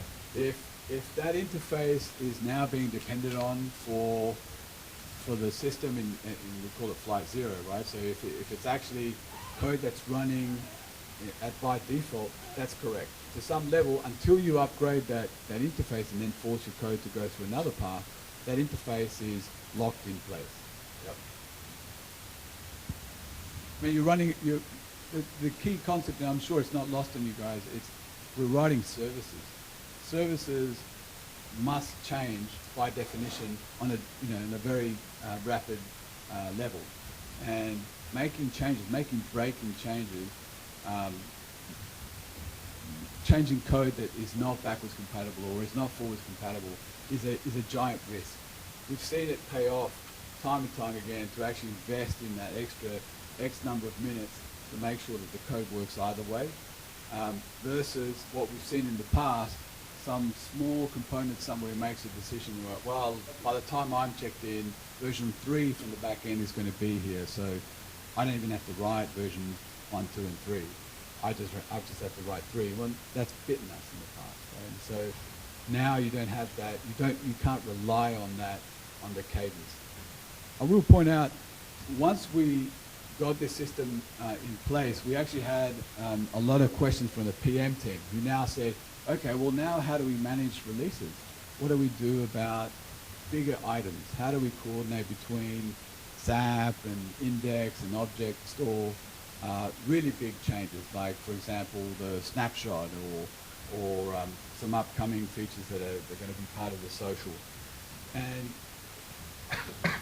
Our view is that the cadences between the teams needn't change. What's changed is that now your code that may have sat in a test bed just needs to be safe enough to sit in a production machine, right? And you get side benefit, as we've seen, a lot of serendipitous benefits from having that code.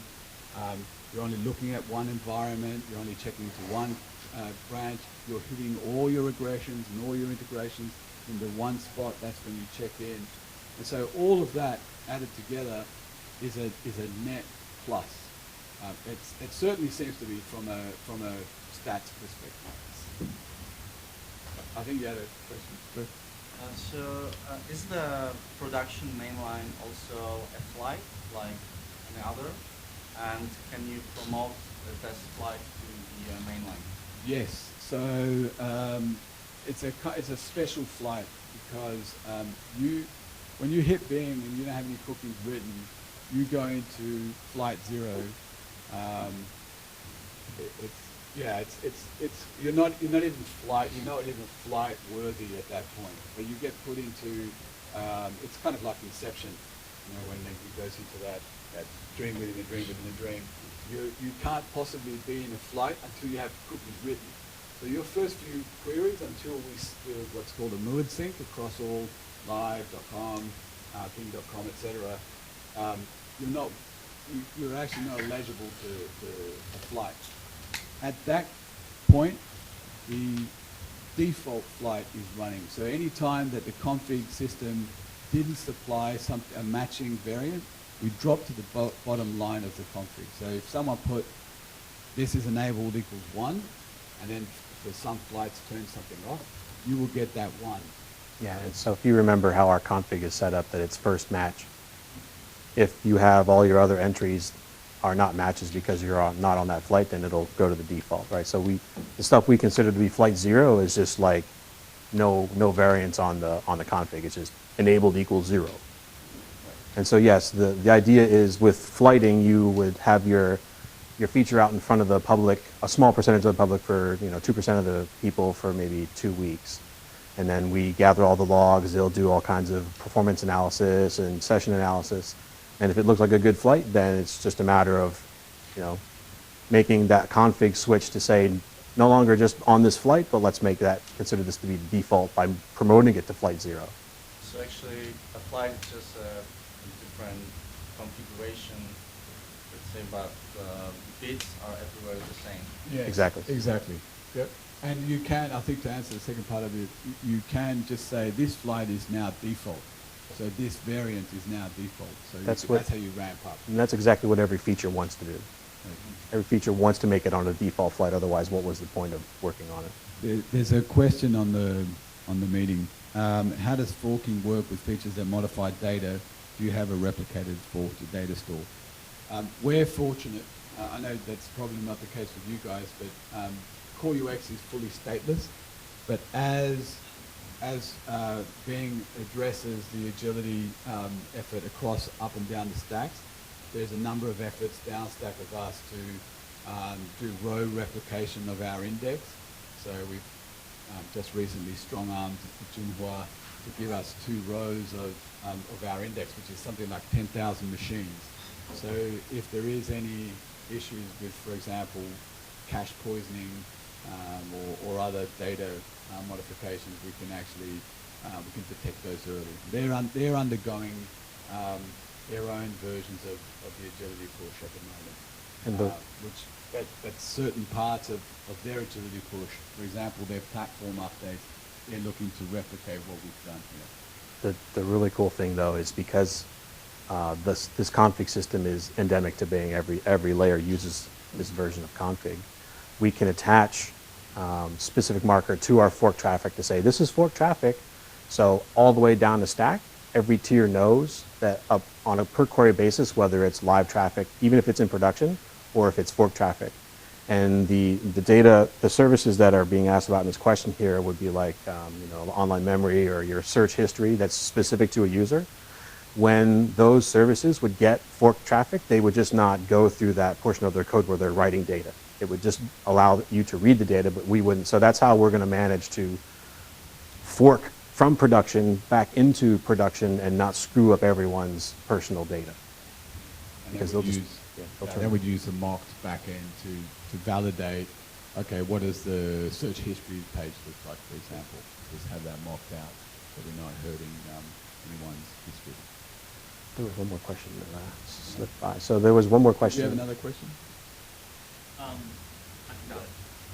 So there was a question, is there any rollback capability if we pass through all the gates? In other words, if we get to production, is it possible for us to roll back? And I guess we're so steeped in autopilot that we don't even think to talk about that service. But we are an autopilot-based service. All servers in Bing use this autopilot feature that hosts the services and makes sure they're all running properly and gives a certain amount of monitoring and lets you, it handles all your deployments and data deployments. When we deploy to the live site, we're basically telling autopilot to take these new bits and push them and start running the new ones. When we do that, we tell autopilot to leave the old bits. And so if we would need to, for whatever reason, if there would be a live site incident with our new bits, we could then tell autopilot, go back to the ones you were running before. And it's like a switch that takes less than an hour. So yes, we're fully capable of rolling back. We wouldn't need to check in to change to a hotfix branch if it was just a matter of trying to go back to the bits that we had out there before. We did take the extra precaution. We've only used it twice so far, of enabling certain parts of the core UX stack at least to be hotfixed within seconds. So say there's a JavaScript error showing up on the live site, we can actually address that immediately with just a small, any modification to the JavaScript file and have that pushed out. Even though that file then undergoes crunching, etc., on the live site. Yeah. So you have you said it before, a high level of trust in your test automation. I was wondering if you could recap for me, how you achieve that high level of trust. I know you talked about driving a lot of metrics on code coverage. You've driven a lot developer impact awareness. My stuff's going live, so if it's not compatible, I'm going to have a big impact. But if you can recap for me, why don't we turn that along? Yeah. So the best way to go through that, and I'm sure you've got a viewpoint, chap, is to talk about how we actually got to daily shipping. So all the tooling was ready by around January of this year. We still had one or two, and in fact Overlord was in pretty bad state, but we had a lot of the other tooling that actually enabled us to get a good sense of how much we could trust our testing. Right? So we had an automated way to run all the tests in a automated fashion on a daily basis. In January of this year, we opened up the possibility again at the lead level for any team that wanted to hotfix on a daily basis. That option was given to that team. Again, it fell, the responsibility falls to the test and dev lead to decide that a certain level of coverage and a certain level of quality in their code met the bar for daily hotfixing. So we did that until mid-March. all of mid-March actually, yeah. So all of January, all of February, and half of March. And we actually had a lot of takers. A lot of the teams actually decided that they would actually move all of their hotfixing. That prior we were waiting for a week, and they actually decided that it was good enough. We didn't actually have all the gates in place, so a lot of the teams just relied on their own. I think we have a weekly code coverage run that would say, okay, well, I'm at 78. If I add this code and I add this test, I'm very likely going to be at 78. So it was a bit of a guess, but most teams came through, and actually we didn't have any extra live site issues as a result of that. The next stage was when we had the tooling in place. The branch structure was Core UX working has Core UX live obviously as its FI. We had another branch off of Core UX working, which we called Core UX monthly. So all teams continued to check into that branch and did what they normally did, just wait for the monthly release. When it came to April, and so that's how we actually shipped February and March. And when it came to April, we said, okay, all teams, we will no longer RI that monthly branch. You must do the RI yourself, and you must enable your developers explicitly, developers and testers explicitly to onboard onto data shipping. And so it was a conscious decision by each feature team. And they had to bring their tests. Their tests had to be passing when they came in. Right, so that's the other aspect of it. Because in Core UX working, you can't actually check in with broken unit tests and checking tests. You couldn't actually break what was already there in the first place. But it's true, like a certain percentage, or a certain aspect of bringing people over, it took about a month before everyone brought all their changes over, was relying on individuals, leads, etc., to say, my code coverage is correct for my feature set. You know, I understand the risks, I understand the weak points in the system, and 78 is high enough for me. I mean, 78 is amazing code coverage. Okay, thank you. Sure. So, did you consider during design actually having flights with different binaries? Because Did we consider isolation via like having flighted code? Yeah, we have actually considered that, and that's actually what Zap is doing. So what Zap will do is it pushes out all the code to all the machines around the world, exactly the same code, but it will isolate machines and say, right, all of you will run this experiment, and just you. Right? We haven't seen the need, but we have started to look at like isolation via app domains, for example, or even just isolation via machines. But I don't know if you saw the stats, we actually don't have a lot of machines. So that would be a reduction in capacity that we're currently as yet not seeing a real need for. And benefit. It would be complicated because one environment that we're already overstressed in one of our environments because it wasn't built out properly. So further breaking down that environment into flight A, flight B type environments would overstress the system probably too much. We would need another build out there. It is something though we're considering. I mean, one interesting thing that's happened just recently. We should go from about 170 developers and testers to probably over 200. The multimedia team, who normally used to run their own branches and is part of responsible for anything under the /images URL path, is now going to join us in the Core UX branch, as opposed to taking the tools and the tooling over there. They've decided that they want to have a much closer relationship with the SERP, and so they're seeing it working. We've sort of opened that up. We're open arms to them to bring their code. That's a very large code base, and we're fairly confident that we've got the right set of tools in place that won't let them come and damage the data shipping process. Obviously, we'll keep an eye on that, and that's why CHAP takes it upon himself to run the metrics very often. We'll react as we need to if we need to lock down some part of the. Yes. Yeah. So when you bootstrapped, like it must have been quite difficult because you can't change like the embassy routing thing within a flight. Yes. Right. I mean, how did you coordinate? Like, was it basically like a plan to move to this system all up, and you guys made like a dependency graph? You're like, first we have to do a new routing system, then we have to. Well, to some extent, we left that up to individual feature teams. So we're also part of, our team is sort of does double duty. We're also it's called the SNR team, which is the save and refresh team. We're responsible for the technology that enables those 200 developers to use ASP.NET MVC as a normal developer in their home would use it, even though it scales to internet scale. So we're responsible for making sure that you're in a loop is really tight. Some of those infrastructural changes, they came under our remit. So we had to, for example, that routing change. We actually did that routing change when we were not Agile. So we haven't done that particular change, but we have made, for example, changes to Sparkle. And so it's very much left to individual feature teams to decide how they're going to bring that new feature in. There's no tooling that will force some aspect of I don't know that could actually stop you or hinder you from changing a certain part of the code base.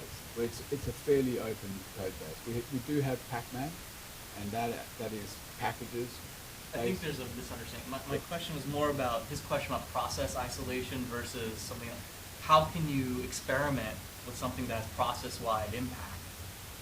Like, in that kind of, like, Yeah, so that was my example. Like, if you want to change he's the giving routing me the system, effects versus how do SNR you- move. Yeah, like for example, like if we had attempted to do the routing change first, if we attempted to do the routing change at the same time as right, what we'd have to do is have to run both systems at the same time, and we actually just went through this when we were porting our code from C++ to managed code. We actually architected the system that such that our old system would call into ASP.NET MVC, invoke in, and come back out. And it was a situation where we had to run both systems at the same time. And we just managed the performance based on, by tweaking the actual weight of the flight, for example, is one way we could isolate it. The other, what we can do, we obviously have an opportunity to say, create a new environment, and just these machines run the new routing handler. If we believe the process effect will be too large, for example. Like if the system truly cannot handle two routing platforms working at the same time, then we would actually go and use a different environment. We would still run the tests. All the tests can still happen in the same way. You just, on the live side, it would actually be a different environment. This is really interesting that you're bringing up the effects versus SNR thing, because it really highlights how we're able to do things now versus how we were forced to do it then. It's describing exactly what we did, right? We carved off a few machines in production, created a new logical environment, and would push the new code base to that environment. And then for a specific flight, only the people on that flight would hit that environment. Everyone else would still go off to the old code base, right? And so that was how it was done, right? We just spin up a new environment, and it would sit around for a while. We had to maintain it, and eventually it would be, drawn back into the fold when we were finished. With Agile, with IXP, you can do it without even having to check in, right? We give you, there's a whole bed of machines that you can do whatever you want with. And so boom, you put your code right there. You can test whatever platform, large, Sparkle, or anything, any changes you want. And we'll give you fork traffic. You'll be able to run all your functional automation. You'll be able to check out code coverage, all that stuff. And you'll have just as good an idea of how well you're going to perform in production as you would as if you had actually pushed it to production. Right. As if we had pulled out some machines and carved off a flight for you and done all that stuff. You can do it before you've even checked in. And then the day that it comes, say you've satisfied that your new routing component is as fast or faster than the old one, we're still protected. There's still another layer of protection, and that is autopilot rollout.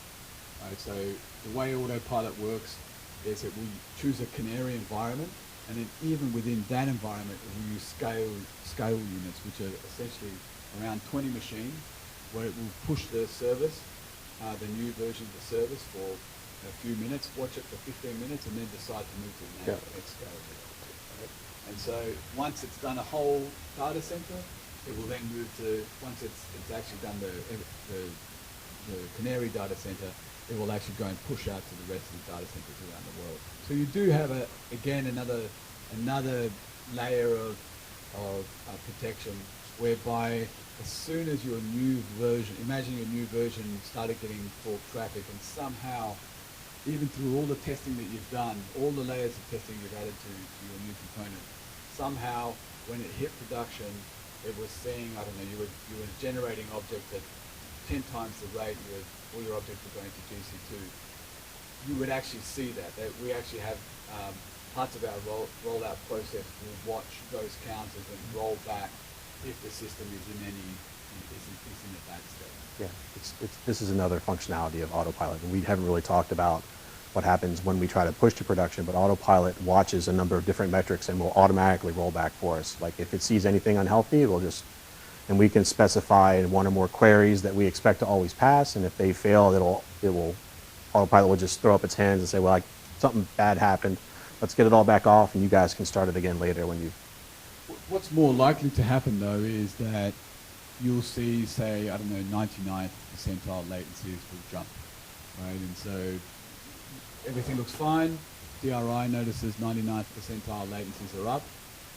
You probably wouldn't roll back for that without change. So what you do is the feature team would take a profile of the running system, would look at the issue, and then probably patch it that next day. That's again the virtuous cycle of shipping daily. Is okay. Well, I'll do a toss up. You know, can we live with this issue that 1 in 100 people are now seeing a latency increase of 5 milliseconds? Is that a big enough deal that I'd like to roll back the system? No, I'll just fix it tomorrow and just wait till that gets resolved. And so a large number of issues are being triaged in that manner. We still have a life cycle first policy. In fact, we changed our slides, but the slides that we presented to Chi on down, our first priority was life cycle. So we would not accept any level of outage, and we would not accept any level of